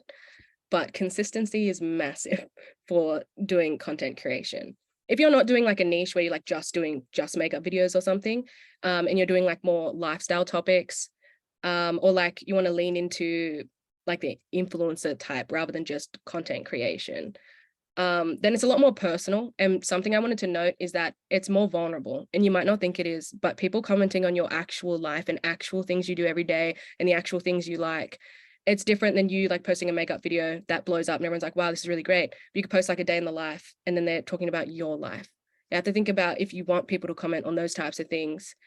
And it also, I mean, it depends on your relationship with your audience, but it can open the like gates to like parasocial relationships and people expecting certain content from you and prying into your life because you show your life, and that they shouldn't do that. So you're not obligated to show them any of your life you don't want to, but people may ask. or have expectations, and it is personal content, and it is a little different. If you're doing that though, you don't have to do specifically like 3 content a week or whatever. Lifestyle is like about you. So you could do like, oh, my breakfast today or this and that. And you could post like 3 videos in the same day and it's fine. But if you're doing like art videos, you might not post like 3 a day. You can space it out. And if they're all quality content, then it's likely that people will like engage with it if you build your community on there. I also do want to say that after all of these tips, like sometimes the algorithm is just random. Like you could do every good tip someone gives you in a book and your video might not go anywhere. It's so random sometimes. And the algorithm also keeps changing, like the way that it works. I don't really know how it works. It changes all the time. It just post and hope somebody sees it these days. But if I was starting from scratch today without any attachments to my account, I would probably go for the 3 quality content videos a week, especially if you're doing something specific. Like if you're doing a sewing account, like for fashion or something, 3 fashion videos a week. It means if you have quality content, it just means that every video you push out is good. It's likely that people will like every video of yours because it's quality. It's not just something you put together out of nowhere or whatever. But if you are doing like lifestyle content, you can do more things like try those filters that trend, like or rank movies and stuff. It gives you a lot of freedom to do whatever you want, because the thing about lifestyle or content is they're watching for you. They're not watching for what you're doing. So when you have a niche like makeup, they're watching for your makeup video. You don't really have a lot of your personality in it. It's just like a transition or great makeup and they're following for that. If you make personal content, they're following for you, and anything you do, it doesn't really matter that much as long as it aligns with your personality, and they'll watch it. They'll watch you do filters. They'll watch you do like talking about like a get ready with me or a chit chat. They'll watch your lives. They'll watch a fashion video that you post. They'll watch anything because they're watching for you, not for the makeup or the tin fish talk. They're actually watching for you. Those are like the different types of content I would say are most prevalent. And that's if you're like properly wanting it as like a job, like you want to go into content creation. These are things that I've only like worked out or tried to do recently because I was also studying and stuff. I didn't even know if I wanted to do anything with content creation. I just kept making content as well. And then if like I got a job every now and then, I was like, oh, this is pretty cool. It's like a little cherry on top of what I'm doing. But I wasn't actually sure I wanted to take it anywhere. I was just doing it as a side thing to uni and stuff. 3 years on now, I mean, I am I'm like part-time studying and still part-time, but I'm actually having it as a part-time job. It's not just whatever, it's an actual part-time job for me now. And now I'm navigating all of this differently. But if I was from the beginning, I would probably think about this a lot more. Thanks, Mesa. A little bit. Can I ask a quick follow-up question? You say like consistent and quality content. Just like some entry-level stuff for any mob, especially in this group who are listening and like have never made a TikTok before, just like your number 1 tips for like audio, lighting, that sort of thing. And how quickly you kind of got the hang of it yourself in terms of making content. So quality content can be like 2 things. It's first like the substance of your content. So I would say that they're both equally important. Video has to have like the good quality features, like good lighting and good audio. Just automatically, like I've been told this from TikTok and I went to programs and stuff, they scan videos when they get posted. Like when you upload a video, they scan it, and if the lighting and that and the audio is bad, it won't get pushed as much because it's not the better quality or something. That doesn't mean that like bad quality videos won't go viral at all. I've seen like things that look like they're posted on really old phones and they still blow up because that they have the good quality content in it. So what they're talking about is what people are interested in rather than how it looks. But if you already have that down, then you can just focus. I don't actually have the best lighting where I am. I live at my mom's in my mom's garage, and I have 1 window and it's here. So I can only film here, and I put a little background to block out the rest of my room. If this is a sheet, really, if you need a background, get a white sheet and hang it up. This is a sheet and it works so good. All of my videos are done in front of this sheet. And if I like, it's just because I'm using my laptop and the camera's wide, but usually you can't see this brick and it's just the white. So it's just a white background. I put some leaves to make it look nice, but that was me kind of making my background look less cluttered. So my room's not in it. Put a little sheet up.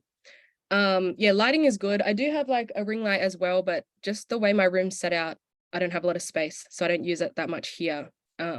and I just try to film when I have actual light from my window. So try to find like the best source of lighting. If you're filming at night, which I have done a couple of times, I just try to film near like a lamp or something that has nice lighting. Lighting is really big. Just like you always want to make sure you try and have nice lighting so that when TikTok screens it and then when people see it, it's always good. Audio, you usually like, if you got like an iPhone or something and you're filming, usually the audio is fine. You just want to make sure that you're not cutting off words when you're making videos. I get really annoyed sometimes I have to refilm parts because TikTok has cut it off or something and I've had to refilm that part because half the word wasn't in it and it doesn't make sense. But those are like features for quality. I would say that your camera is probably good enough on whatever phone you have if you have like an Android or an iPhone. I just use my iPhone. I don't really use any like fancy cameras and stuff. And that's like good enough for like front camera, and the back camera is real good. So I can film most things like that. And I usually just film on the TikTok app, but you could also do it in your camera and then edit it later. I usually edit on the app though. I find it easiest. It's probably because I started on the app, but I also like CapCut. That's like the second. If I'm not editing in TikTok, I'd get CapCut. Sorry. I would edit on CapCut. I really like it. So if you're looking to get into content creation and trying to like edit things, I would download that to edit. You can, it's one of the ones where the watermark is at the end and you can just cut it off. Like it's not actually in any of the screens. It's later, like on TikTok when they show the TikTok later and you can just cut that out. So it doesn't actually go on any of your videos. I would definitely use that. But I think like for editing features as well, I guess it's personal for what's easiest for you. I find TikTok easiest and I try to film everything in it. Even things that aren't for TikTok sometimes I'll film in there and then just like download or screen record it because I just know the features better on there. They have actually changed a bit recently too. So I'm always learning about the features because they're always bringing new things in. Definitely. I love CapCut. Yeah, CapCut's good. Yeah. I just shared the link there as well for anyone who wants to suss it out. Looks like it's free, hey? Yeah, it's free. You can buy like a premium version, I think, but don't do that. You don't need it. You don't need it. They already give you a bunch of stuff for free. So that's like an easy way for you to like edit videos or like even sound as well. And you can just add an image and have like voice recording underneath. So if you're doing like, I guess like a podcast that you only upload to Instagram for people to listen or some other streaming service like that, it can just be an image and then like the voice underneath and you can edit the sound. And yeah, it's really good and it's free. So like most of them aren't free and have big watermarks. CapCut doesn't have either of those, and that's one of my favorite things about it. Yeah, CapCut is very clever for not doing watermarks because everyone uses it. Yeah. Because it's free. And I think I'm going to ask you one more question and then we'll open up the floor for anyone to ask you some questions. But I just wanted to ask, what are your favorite things about what you do? Like from making content on TikTok to Instagram, Pinterest, like what is your favorite part about content creation?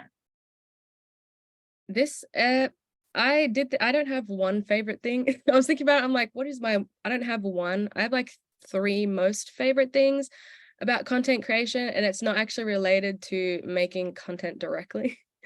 One of my favorite things that has come of making content is the people I've met through doing that. So I've made like lifelong friends through content creation, and I've also met like some great creatives, and I've met like mob from communities around the country. I've traveled around the country through this, meeting mob down in Melbourne because I did Black Up. I went to Darwin for National Indigenous Music Awards. Yeah. Like it's been like incredible. Just the amount of connection that you can make, the people you can meet, the experiences I've had too, like had some cool things, worked on some cool things. I mean, traveling has been amazing. I hadn't really like traveled before this, and now I've traveled quite a bit around the country for work. One of my other like favorite things, which I guess is kind of related to content and kind of not, but it's like actually seeing and hearing the impact that some of the videos I've made have had on people in real life. Like over the years, I've had like teachers and educators message me and say they use my videos in their classes, which is like crazy because I'm like, you have a whole curriculum and stuff and you're using like my TikTok video to explain something where you have not found a resource that's explained it that well to school children and that it's easy to understand for them and the point's getting across. And that's like crazy, like just to think about for me. But I've also had like mob message me and say like they love the representation, and it's so empowering to see mob just online, but then also talking about our culture and community in such positive ways and just in proud ways and not negative like connotations and stuff, but also not a story told by someone else. Like it's us, we're on here online empowering ourselves and talking about it, not just in a movie someone else wrote or something. And that's been really cool. I've even had like someone tell me that their uni changed their curriculum because she had an offensive like assessment, and she came to me to ask advice on it. And like she's like, I don't like how this sounds. She's like, no one in my class and none of the teachers see an issue with it, but how it is, I'm like, this doesn't seem right. And then we talked about it. I'm like, yeah, that's not right. Like, and it's also crazy that no one in your class or your teachers picked up that that's not cool. We talked about it for a bit, and she's like, what do you think I should do? And I was like, well, it's up to you, like how confident you feel approaching your teacher, because that's not always like a safe environment to do so. But I was like, if you are, then you can talk to them about it and be like, this is not okay. And she did that, and they went to, the teacher didn't agree, and she had to go to, this is uni as well, not like school. She had to go to like the subject coordinator because her lecturer didn't listen. And then from the subject coordinator, they restructured and changed the curriculum, and they don't do that assignment anymore. So there's actually like some really big changes that have come from, and things that I would never imagine to have that impact. That's been pretty cool. That's so deadly. That's awesome. And I mean, yeah, it's double-sided, eh? Like you get that content out there and you're like, why aren't schools? Yeah, that too. It's like, how am I the only person that's been able to say this thing? And like, I'm not. There's many people that have said things I've said. They don't come from me. They're things I've learned from community and family and stuff. But it's like an actual teacher is asking me how to teach her students what she's meant to be teaching them. I'm like, you have the degree. I don't have the degree. 100% sis, but still so deadly that your voice is getting out there, you know? Yeah, it's pretty cool to see. It's been so amazing to watch you and your platform grow, and God, I'm privileged to be next to you doing it, because it's just, yeah, it's so amazing seeing like mob just like with the content that they make just up and up and up, and I'm like, yeah, excel, make it in things, like not just, yeah, it's good. I love seeing it too. It's why I love seeing all the mob jump on, because when we first jumped on, there was just a handful of us. You could count us on your hands. yeah. Now there's so many mob that make so many different things. There's chef mobs out there. There's ones with educational videos, art and makeup, like astrology. It's just so sick. I just love it so much, and it does make being on the scariness of the internet so much better, knowing that you have like community behind you and supporting you, and like sometimes it feels like, I don't know, the non-Black spaces won't really understand, but then you have like mob watching your content, and it's like you feel really validated and cared for and loved.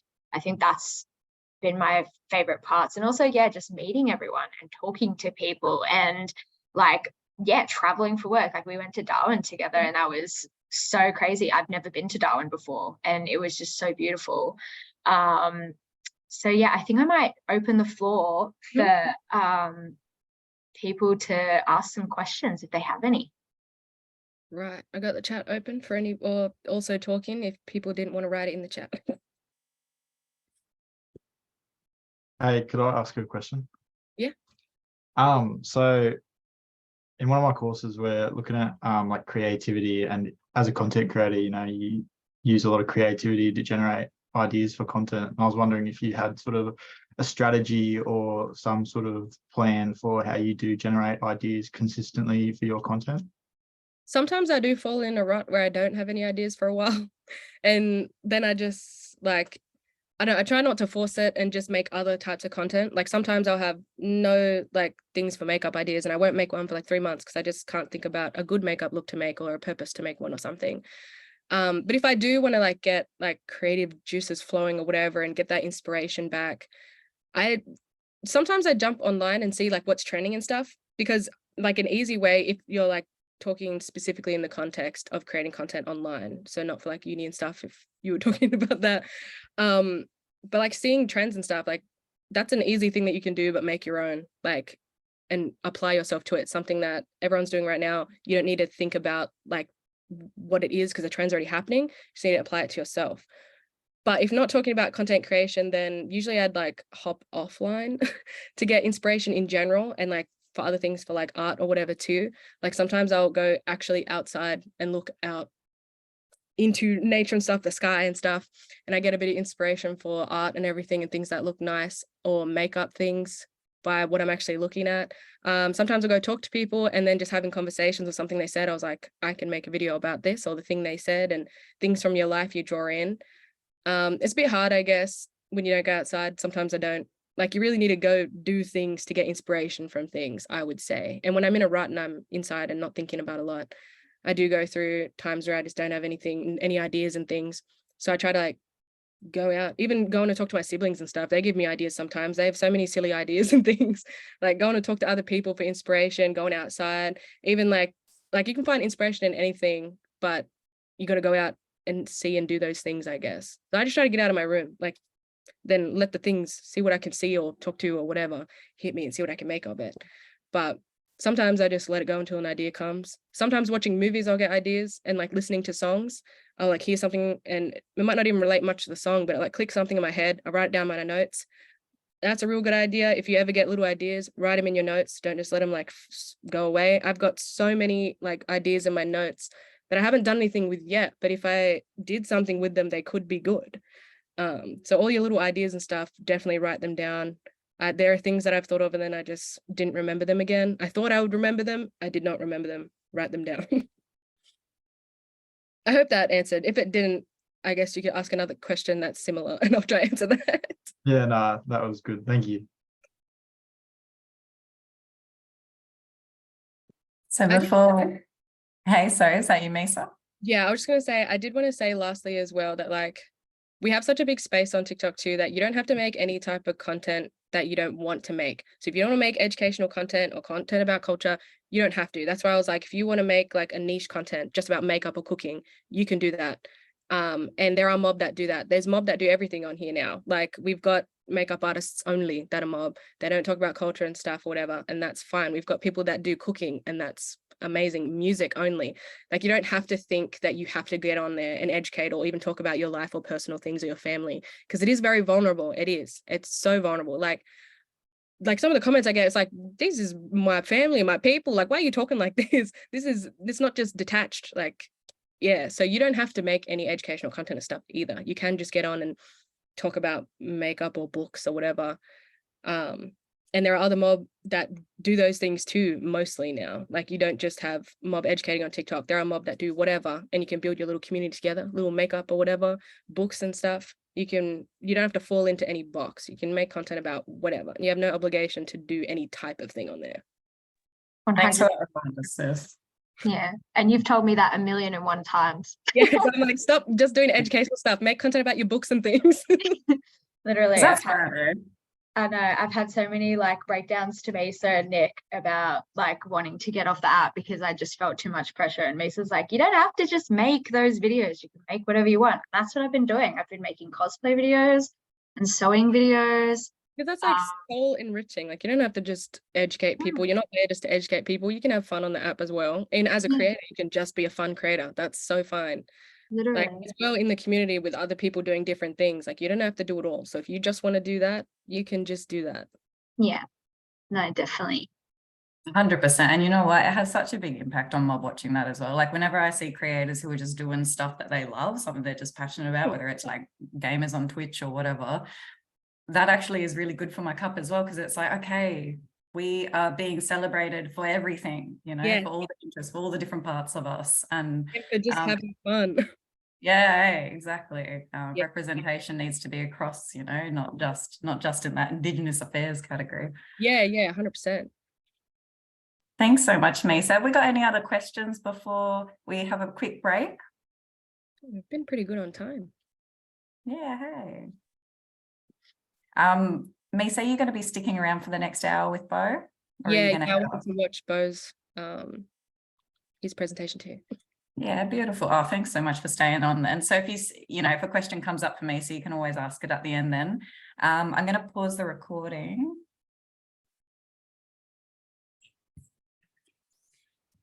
Deadly. Take us away, Tallulah.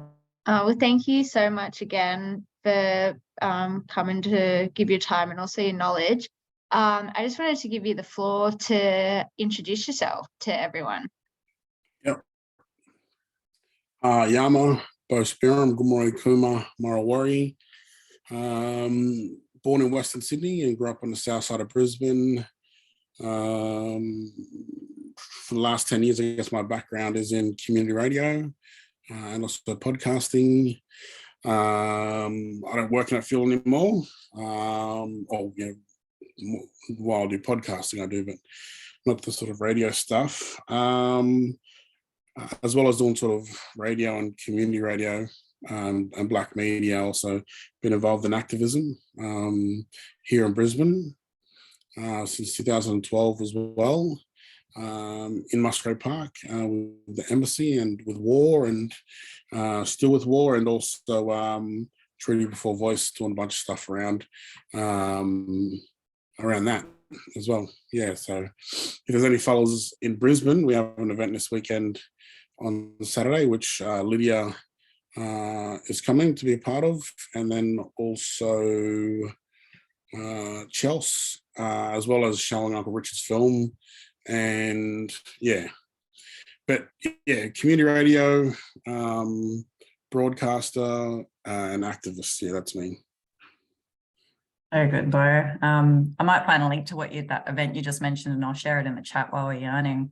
I wanted to know if you could kick us off and just share a yarn about how you got into volunteering in community radio, and then how you moved on into podcasting. Because I mean, a lot of the mob in this group probably know, like you're probably all aware of your local black radio station where you are. We have them all around the country, but some of you might not know that we actually have like this network of First Nations community controlled media across the country, and it's a training ground for a lot of us. So I thought it'd be really good for you to yarn about how you got your foot in the door volunteering there and then moving into podcasting. Definitely. So I got involved in community radio at 4ZZZ up here in Brisbane. And 4ZZZ have a really, really good history with the black community here in Brisbane, especially AAA Murray Country.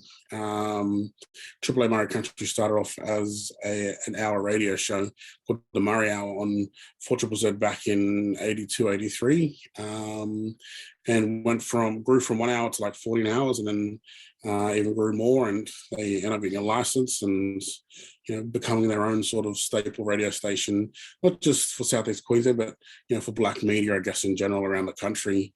So yeah, I guess my sort of story is sort of similar to the station, where I was involved in activism in Musgrave Park, and then one of the radio hosts came down and said, "Oh, it'll be cool to get another young black perspective on Indigenous." So that's the First Nation show on 4ZZZ. There's many now.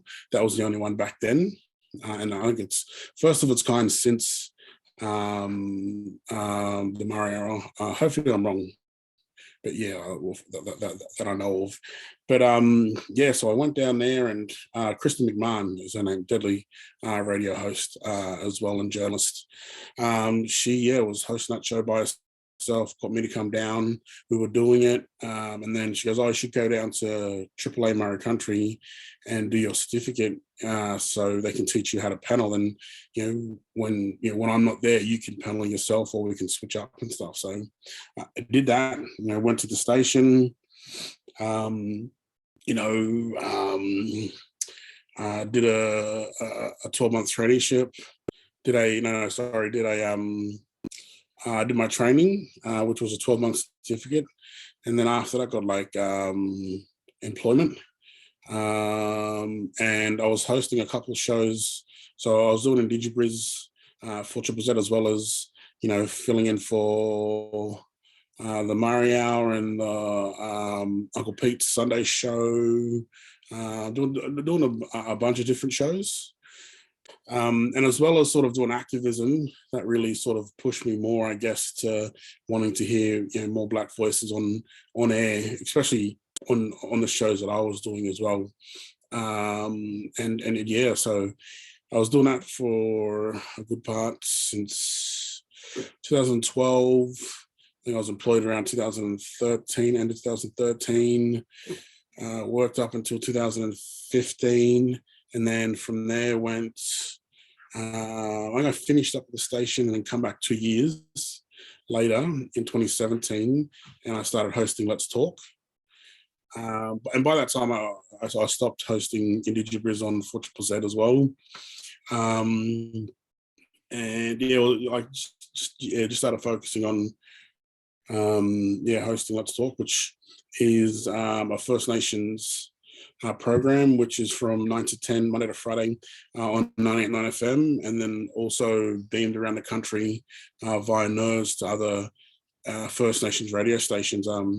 It's a morning show, and it's dedicated to, telling the perspective of Blackfellas and what we experience around the country. So I was very honoured to do that show, because before me was Amy McGuire. She hosted it, as well as Uncle Tiger Bales,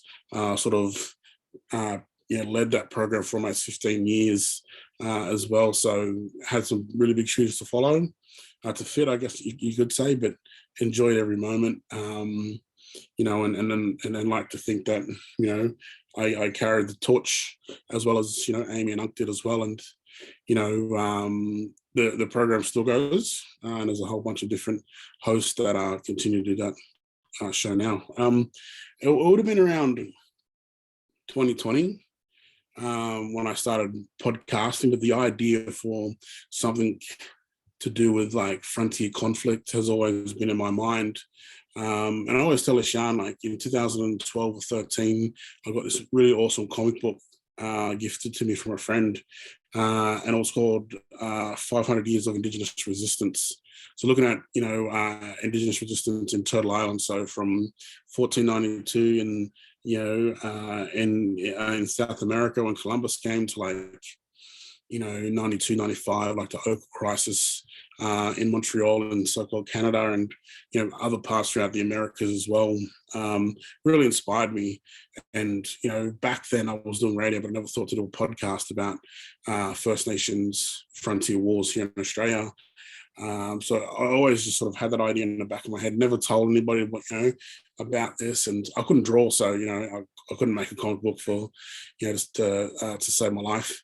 So then as I said, in 2020, when all the lockdowns are happening, I just sort of, like everybody, had a bit of time on my hands, and had a few contacts that was doing amazing things in that space. So then I just decided to call up a few mates and book in some time and start recording as well.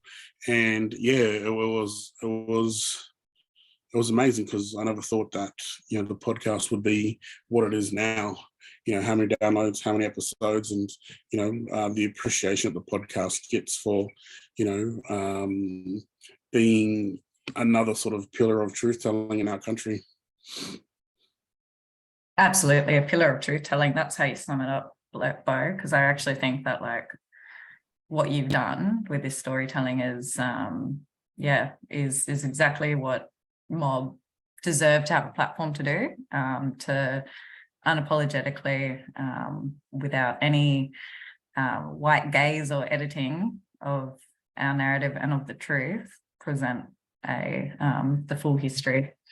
And I just for anyone, just a quick shout out before we move on to other questions, for any of the mob in this group who've never listened to Frontier Wars, how can they find it? And I'll share it. They can listen on any, whatever their choice of podcast platform. So Spotify to Apple Music to Google Podcast. I don't think it's on Audible and stuff, but or you could just Google it. It does come up on Podbean, but a platform that it's mainly based on now is Awesome Black, which is a Blackfella podcast space, which hosts a bunch of other deadly Black podcasts on there as well. So definitely go check that out. That's its home for now, so it's a pretty good space as well. Amazing. I'm going to ask some follow-up questions on that in a bit, but Tallulah, did you have something to ask as well? Yeah, I wanted to ask, what were some of the barriers that you encountered when you first started with community radio and then with your podcast? Was there like a lot, or did you find it quite smooth sailing at first? So I guess like with community radio, it's I guess having the right training. Like a lot of us, I think we just got chucked in the deep end, which is good training as well, because you learn on the spot. But I guess a bit of nurture is always good.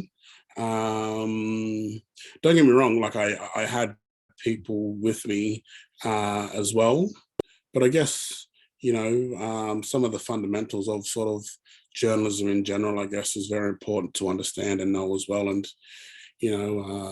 I guess when I sort of did it, we're sort of chucked in the booth and just sort of say, hey, here's a script and have a crack at reading this. Yeah, but there's a whole lot to journalism in general. And then, when you break it down, whether it's radio, whether it's podcasting, whether it's TV or anything else, like there's, a lot to those things as well. Training is a good one. Having a mentor, someone to look up to. And like I said, I had people that taught me, and, I guess a lot of the people who I really sat with were, deadly black women, like Kristen McMahon, Karen Durante, who's heading up Nerds at the moment, and Karina Hogan. Like we hosted Let's Talk together. Like we had some really mad yarns about radio, about production, about a whole lot of stuff that actually really helped me and I benefited from, which made podcasting a bit more smoother for me when I actually wanted to sort of continue it as a main platform for me as well. So I guess, having mentors is really good. And I guess, like the good the good thing about radio is like, you learn a lot about yourself. Like I built a lot of confidence in public speaking and how to speak through doing radio and that as well. So I think, but, having a bit of confidence in that as well is another good thing. And I guess some barriers within podcasting, would be don't go into podcasting not knowing what you really want to do is a big thing, because like I'm very fortunate, like with my podcast, it's sort of like a niche kind of thing. Like there's not many people actually doing that. And so, like I'm sort of in that space by myself, but it's something that I'm very, very passionate about as well. Like it's something that I do outside of the podcast space as well.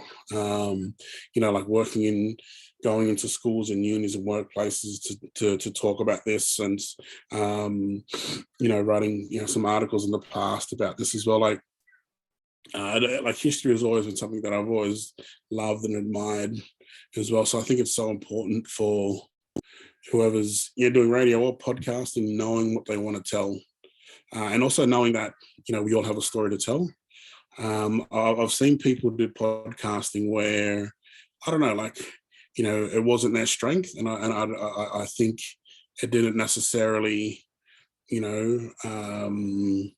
or like the story that they wanted to tell. I thought could be like I remember when I was doing some training years ago, and there was a group of us, and there was like one like really, really funny black fella, and like they could have done like a funny, like, comedic sort of driven podcast, but they wanted to do something serious, and I was sort of like, it wasn't really them. And I think, like this is the thing as well, like podcasting and radio is very diverse, and as black fellas, we don't want to sort of pigeon ourselves to sort of, I guess a genre of sort of storytelling. Do we just want to be like every, black fella, just, tell political stories, or, tell frontier war stories, or tell, but don't get me wrong, these stories are important, and it's who we are. But I think, we've got to be a bit diverse in terms of the stories we tell. And really go on your passion as well, I think, is a big thing. And having those barriers, like there's always going to be barriers, and I think having like mentors in different places really help with that. Yeah, it's a really good point, Bo. Just thinking about like talking about, when some people can tell a story that maybe they weren't the right person, like even just because we're blackfellas doesn't mean that every Black story is our story to share. And that's not having a go at somebody as well. It's sort of finding their strength within that as well. Yeah. There's this amazing quote that this native sister girl said like years ago when we visited Turtle Island. It was what was it? It was do what you're good at and apply that to the resistance, and I think I use that sort of in many contexts as well, applying what we're good at. And that could be, photography, journalism, writing, whatever. It doesn't even have to be a form of media. It's just sort of understanding the importance of not just how you tell a story, but bringing your passion with that as well. Yeah, absolutely. You talked a lot about mentors and like, the people who've come before us, which is obviously hugely important when we talk about anything as mob, but, in Black media with there's giants who made it possible for us to do what we do today. And you talked a bit about Tiger Bales there, who was pretty big figure in media just when I entered. And then, when we lost him, it was just looking back at that legacy and how storytelling was really, how Black and unashamed it was, reflecting on that in the year after he passed, I think was really important for young mob coming through Black media at the time.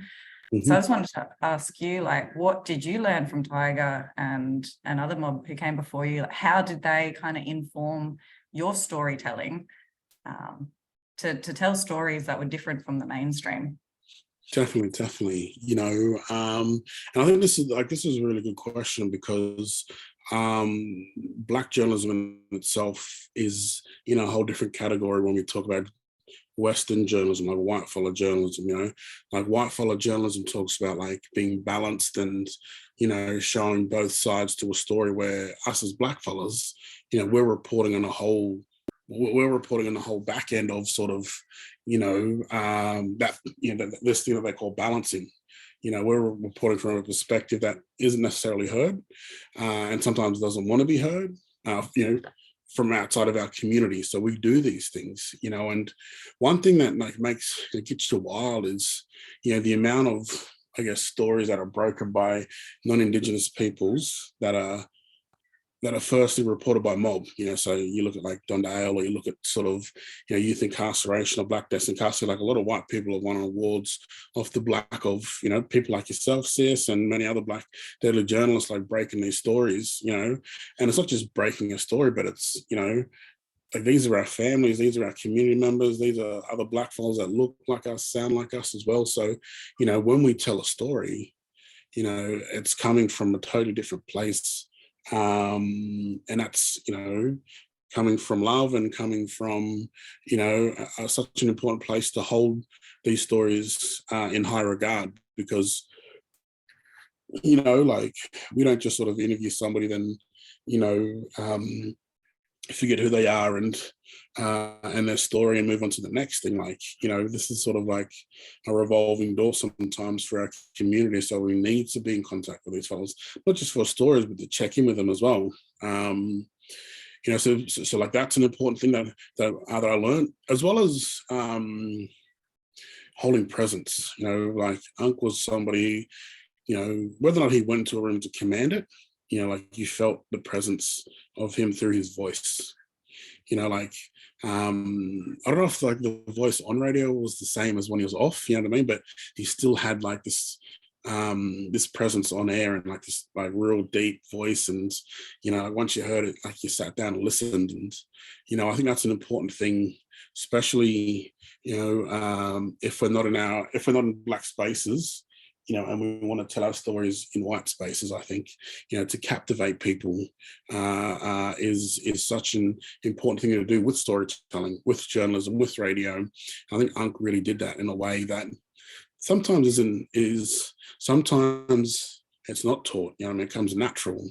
You know, or you can learn those things over time as well. And you know, he was such a presence on air every morning. You know, when I first started the station, we would listen to Let's Talk in the training room, and then we would break down Let's Talk, and you know, sometimes we would transcribe it, and then we would make a grab, and then we'll check that on whoever had the best grab. Like, you know, that would be the grab that ran through the day and stuff as well, to promote the repeat in the evening. So that was such an important thing, you know, and that whole thing, like you said before, of being unapologetic of how we tell our stories as well.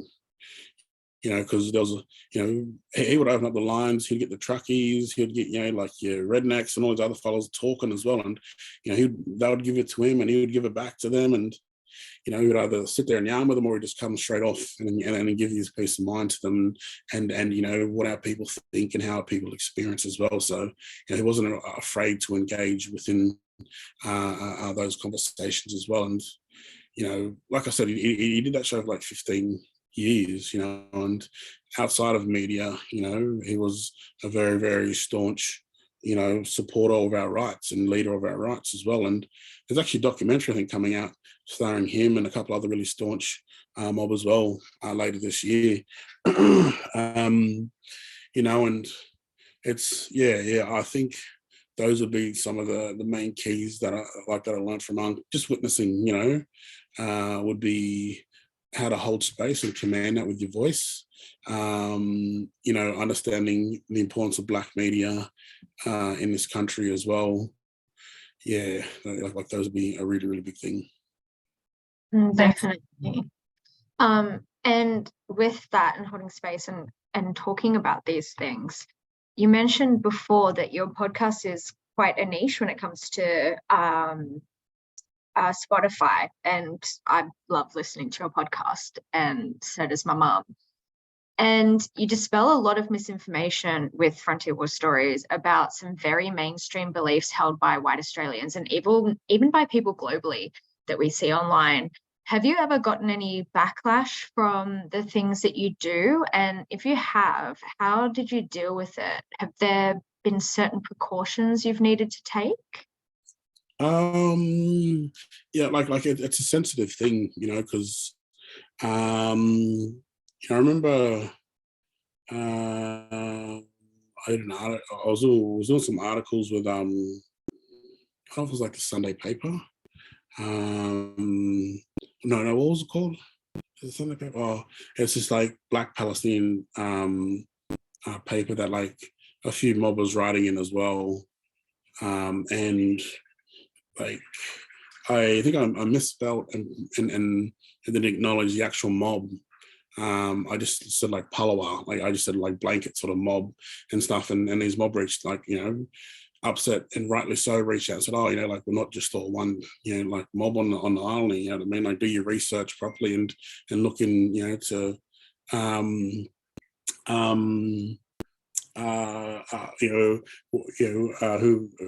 who the actual mob is and stuff. So, you know, I definitely did that.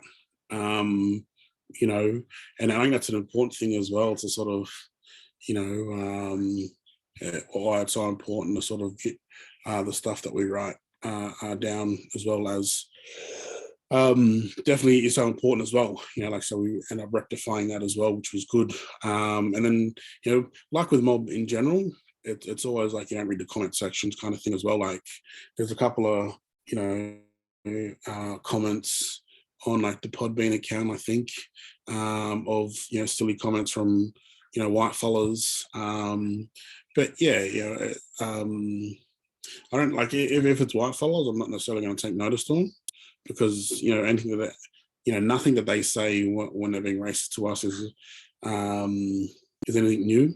We've heard it all. And now I've got thick skin, so I'll just bypass that. I'm more concerned if, you know, I'm upsetting mob, and how I could sort of, you know, redeem that sort of and rectify, you know, that issue with mob. You know, you always get people who sort of think that they know history from a conservative sort of standpoint and say, oh yeah, these things never happened. But my whole podcast is about sort of interviewing people who read the journals from those times and those days and the newsletters. So all those silly comments from those people, just go over my head and stuff as well. And it's definitely a pod, like you said, like a niche sort of kind of podcast where there's not really other podcasts in that field that are doing the same thing, which I'm kind of fortunate about, because everybody just comes to mind, and a lot of schools and universities use it as well for sort of educational purposes, which is amazing. Yeah, I don't know, like I just don't really give a gee whiz about what a white person would say. I'm more so interested about what Mob are going to say about the podcast, because the intent.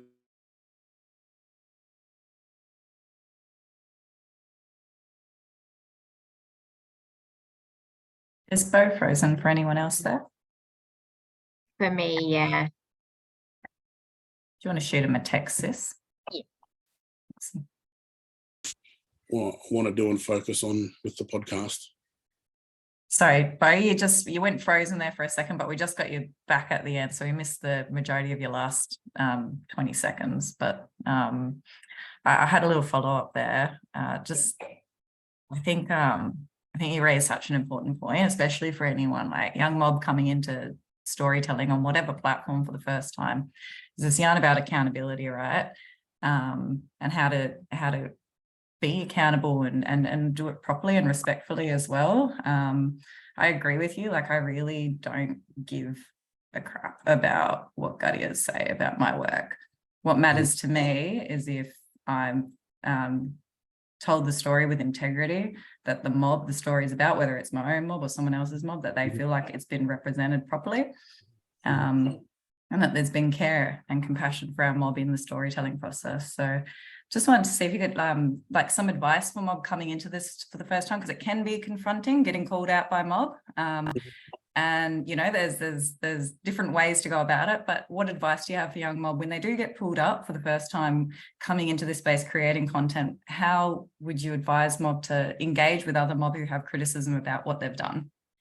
Yeah, well, this is the thing as well. Like, there's criticism that comes that is unwarranted, and then there's like that criticism that comes where like you said, like we're getting sort of pulled up, and understanding the difference between being pulled up because we have missing, like we're sharing maybe some misinformation that we've got wrong, to where mob are just, or other people are just sort of doing it for the sake of doing it, to sort of chastise or sort of criticize as well. Like there's a fine line between it, and I think it's having like those mentors are really good people to have around for these kind of conversations, and to understand like the difference between those things. And it's a hard thing, because on one hand you might have mob who agree with what you're doing, and then on the other hand you might not have a bunch of other mob that are agreeing with sort of what you're doing as well. And I guess it's the intent behind what you're doing. If you're doing this with good faith, and you're doing this with the attitude to sort of find the I guess the positive out of sort of whatever field you're working at, because it can be hard, and we're putting the stories that we're making out on a public platform. So once that's in a public sort of sphere, then then it's up for anybody to sort of give their feedback as well. But I think having solid people with you, especially your mob and your elders, is definitely somebody really good to fall back onto for those two reasons. If it's somebody all follows up in your own community, outside your own community, that are pulling up for a right reason, definitely go in there with sort of an open heart and just sort of understand where these fellows are coming from,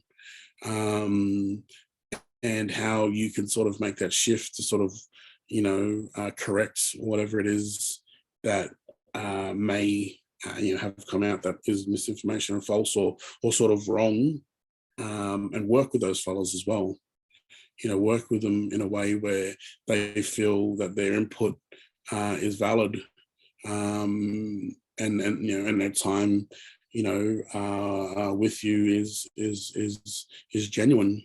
And then you have the other fellows that, might just criticize for the sake of it. And then I think that's where, you really need to sort of go back to your mentors and your elders and understand, where it is they're coming from, if it's coming from a place of hurt and being unheard, and, there's only so much you can do within that field to sort of hear somebody that necessarily doesn't want to show any kind of compassion to that conversation as well. So, I think there's so much you can do to navigate those spaces and make people happy. And if you feel you've done enough, then I think that's I would think that it's okay, as long as we try to do the righty by them. And if they don't get it and see it and they continue on, then that's a whole nother yarn. And it's sort of beyond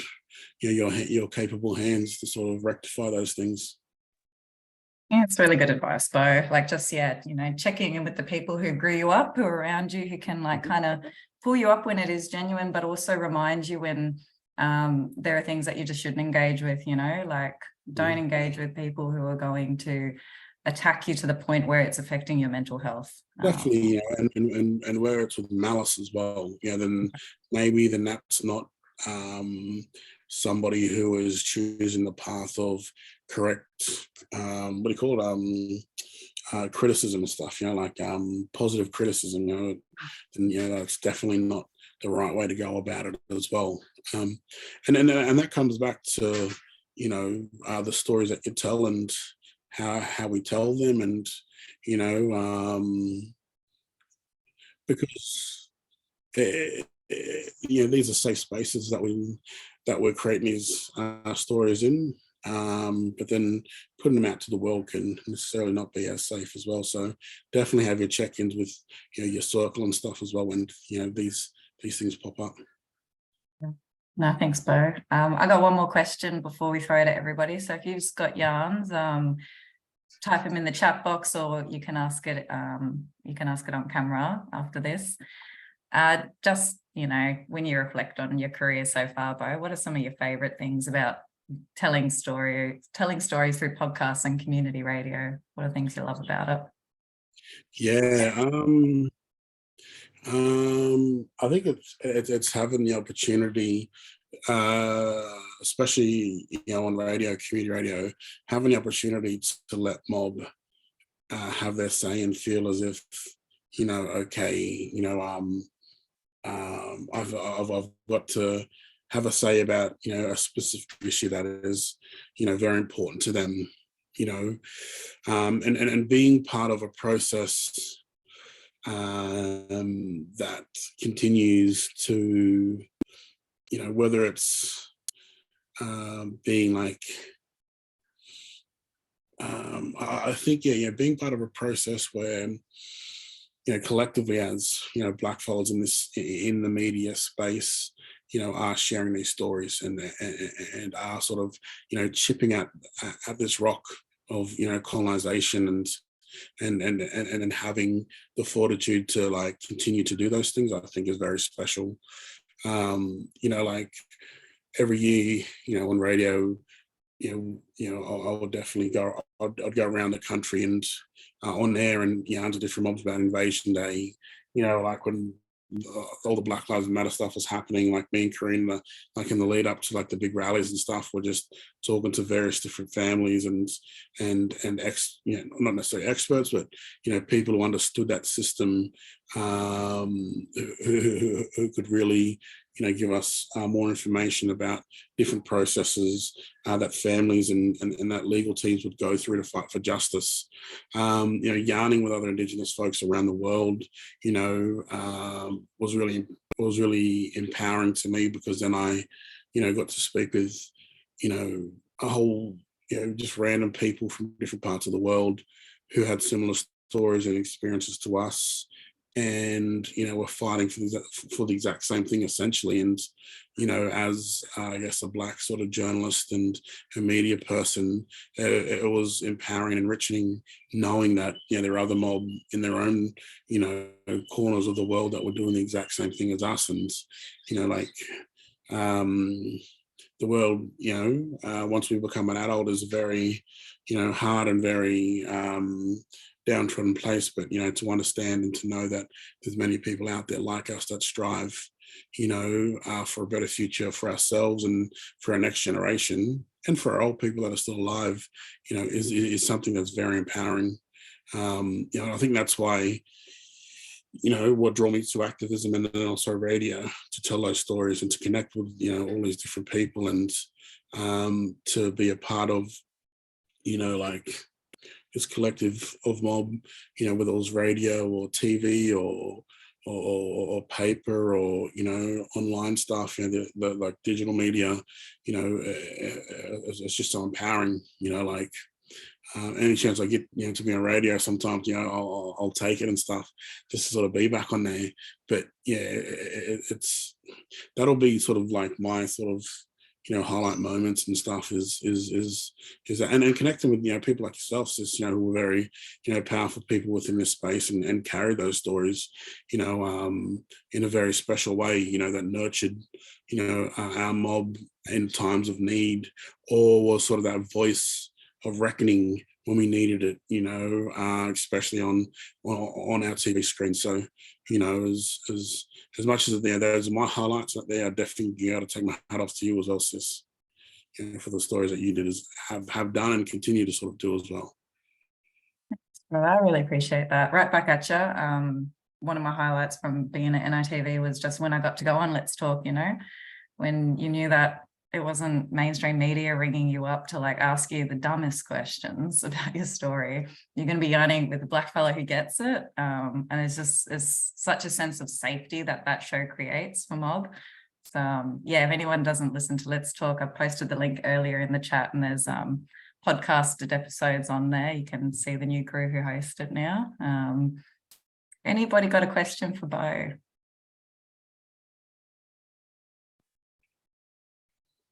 Hey, Blair. Hey, hey, Bo, how are you? Yeah, now good. What's going on? I had a question about frontier war stories. So I noticed that as far as the lengthwise of them, sorry, it's a bit dark in here. I didn't realize how dark it was. The length of the episodes kind of varies. I see that it's around the 40 to hour long mark, but sometimes it can go over, or it's about half an hour. I was wondering if that was based on what you think the episode needed as far as to tell the story, or if that was a different reason, or? I think mainly just because I like to yarn, if anything, it could have been a 2-hour podcast. I'm like, oh, damn, nobody's going to listen to that. Yeah, in the beginning, it was hard. And then the sort of later, newer sort of episodes are sort of shorter at the moment, or not short, I think one's down to 20. I'm trying to keep it in in a good sort of format in terms of how long it's running for, just to sort of I guess keep within that sort of podcast kind of space as well, and easily digestible, where people either on their morning commute or home commute, or doing something at home and stuff as well. But there's a bunch of episodes that I've recorded where I've cut them in half as well and made double episodes. There's one episode that I did last year. I've lost it, and it was a really good yarn. It went for an hour or something. It was on Laws of War, Whitefellas Laws of War and Ours. Spoke to some cool writers and stuff, and academics. I want to try and find out to upload it, but yeah, in the beginning, it was because I just I like to yarn and stuff, and I didn't really keep track of time. Or it was kind of hard because sometimes the thing especially in radio, you don't know what kind of guests you have until they're on. Like you'll have a guest that can talk underwater, and you know what I mean. Like you can't shut them up to like guests that give you short, sharp answers, like whether it's a yes or no answer, or you know. So like that's another challenge within radio and podcasting is how to get that yarn out of somebody as well, especially when you know those people are uncomfortable, you know, being in that situation. So sometimes we have to shift it and remind them that it's more than just an interview. It's a yarn about, you know, the topic that we're talking about, and how we sort of hold that space for people as well. So I think that's why like some of them were long, is because they, like those fellows could yarn, and then also I think I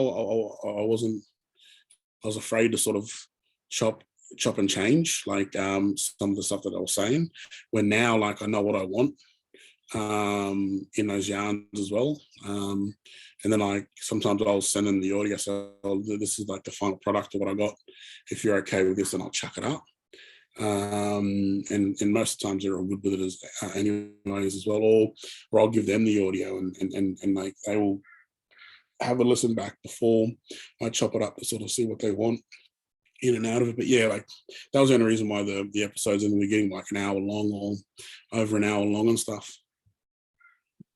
Yeah, It's so true, Bo. Like you know, with our Mobby comment, especially the way that 24-hour news cycle can work. You know, I remember in my training it was like get the grab then leave, and I'm like, if I'm going to interview especially old fellas, you know, about something that is important to them and is important for us to learn from, it's a respect thing as well, just giving them the time, right? Especially on radio. definitely. If you don't, Definitely, because they might open up and give you, you know, something better than what, you know, the bosses or the managers sort of wanted from them as well, or you might get enough from them where you can go back to their yarns in the future if something else comes up as well. Yeah, exactly. And like just the time as well, because they get more comfortable. Everybody gets more comfortable the longer they spend yarning with each other. Yeah, thanks for that, Blair and Bo. Phoebe, did you have a question? Hi, yes, I did. Jeannie Lola Bo, it was really fantastic hearing from you.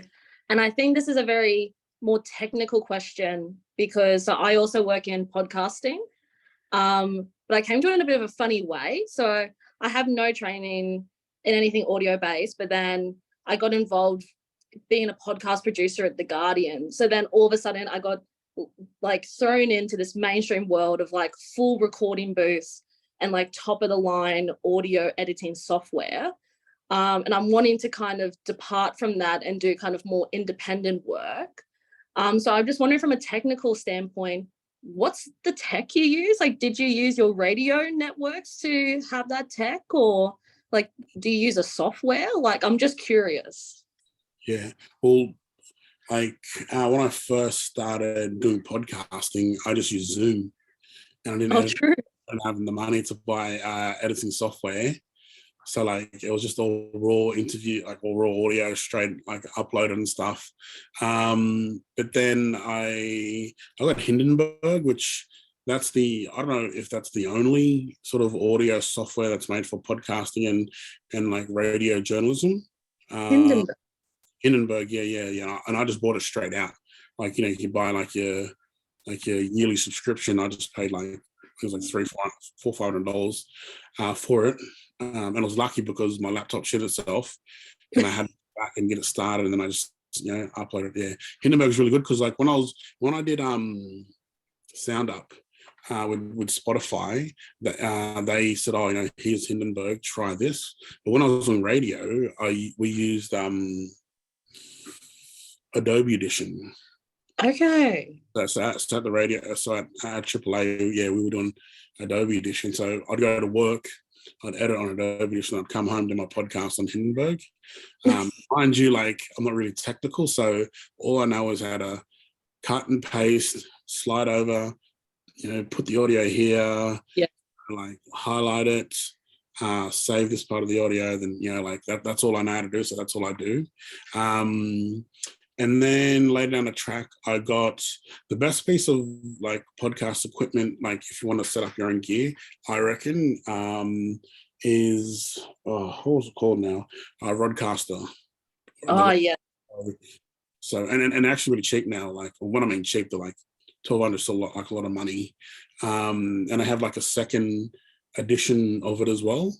So when I first got it, I was doing the podcast, and some deadly people in the community. One deadly person gave me the credit card and was like, "Here, I believe in what you're doing.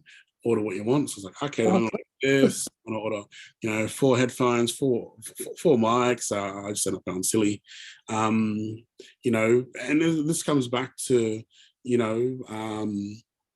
how passionate you are about what you're doing. People will believe in you that much that they will literally hand over their credit card while you're and say, order, here's what you want, order what you want on my card. It's all good. Just send them the receipt back so they get it off on tax. But yeah, you know what I mean? I've got like podcast subscribers where like Podbean subscribers where the podcast makes a bit of money and it sort of pays for itself, which is cool. Outside of podcasting, as I said, like I've had the opportunity to go into schools and unis and even workplaces and sort of present on Frontier War Stories as well. But in regards to equipment, Hindenburg is the recording software that I use. I do have an MBox, but I think that's mainly because like a lot of the recording equipment is mainly music based. Yeah. Well, unlike the Rodecaster Pro, which is for podcasting and audio recording as well. So I'd prefer to get that, because I want to trade this in. Like the podcast crew that I'm with, they wanted it because they want to do this deal with this place. I said, "Oh, good luck, like let's do that." But it's like this huge big box thing, and and then also Riverside is like something like a really good recording software. We've heard, yeah. So like a lot of people, like I used it the other week for recording. So I downloaded it on my phone and also I'll download it on my laptop. And then, there's a whole bunch of software out there that you can use on your phone and your iPad for recording as well. Cool. And then also you can buy like your little handheld mics for your phone and your iPads and like your lapels and stuff as well. Like, like around $100, you can get like an iPhone mic that just plugs into your phone. And then also you can download recording software on your phone as well. So like when I was on radio and I was out and about, and if I didn't have a Zoom recorder on me, I would use my phone to record as well. Cool. So that's good. And then like mine that like I have like brought more portable recording equipment as well. Like I bought like a Zoom H8, which is like a really fancy like Zoom recorder, which has like 3 different interfaces for like music recording and field recording as well as podcasting. So that's pretty cool. So like I want to do a whole bunch of other kind of podcasting outside of Frontier War Stories eventually as well. No, thank you so much. Like we use Reaper at the Guardian. Have you ever heard of Reaper? It's audio. Yeah. So it's audio editing, and the thing that's like the selling point is that it's non-destructive. So even if you cut your audio clip, you can just stretch it out and you get it back. Okay. Yeah. Yeah, no, but it's cool. I'm definitely going to read into this sort of stuff. Thank you so much for that kind of like nerd tech out. The thing about Hindenburg is like you drop the audio in and it renders it straight down, so you don't have to muck around like rendering your audio as well. So that's the cool thing about it. Yeah, so I hate rendering. So. yeah. But yeah, no, and there's like a whole bunch of gear out there as well that that they can look at. Yeah, 100%. And even just going back to something you said at the beginning, Bo, about getting your start in community radio, like pretty much around the country, we've got community or Black radio stations. Nearly all the time, they're looking for volunteers. Yeah. And so if you've got a bit of spare time on a weekend or whatever, that's where I got my start. That's where I got trained in audio storytelling. And like Bo was saying, you get taught how to panel, you get taught about levels, you get taught how to really like use your ears when you're doing recording. And it's free training, and you get to contribute to mad community yarns. Definitely. Any other questions before we let Bo go? I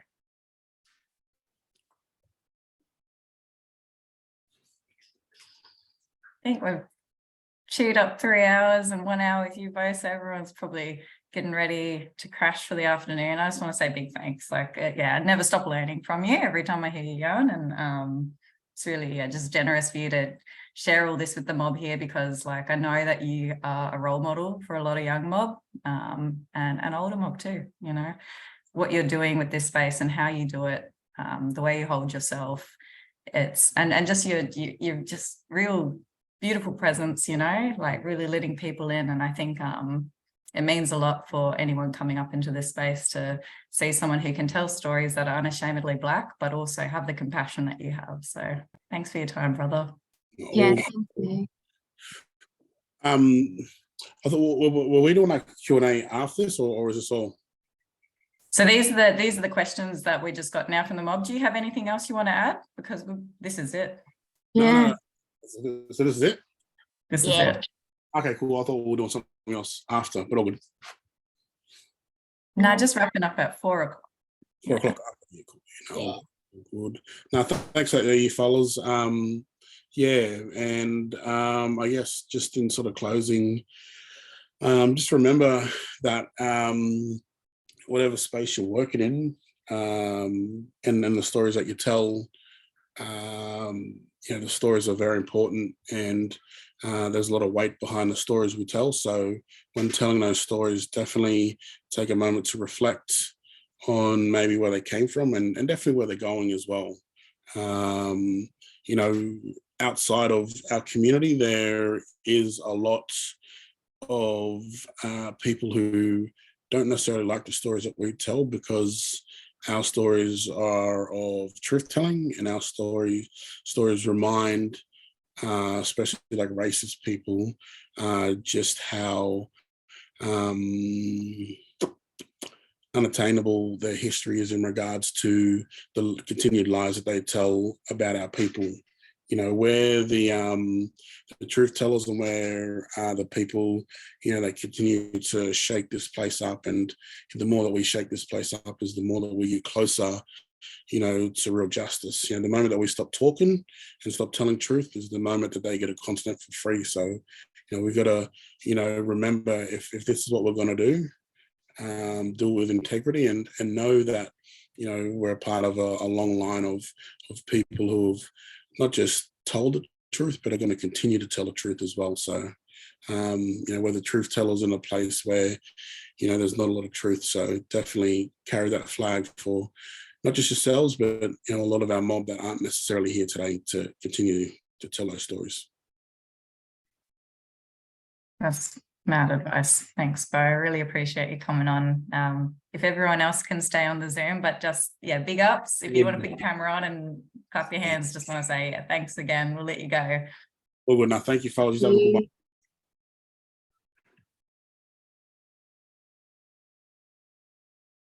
Oh, bless. Big claps.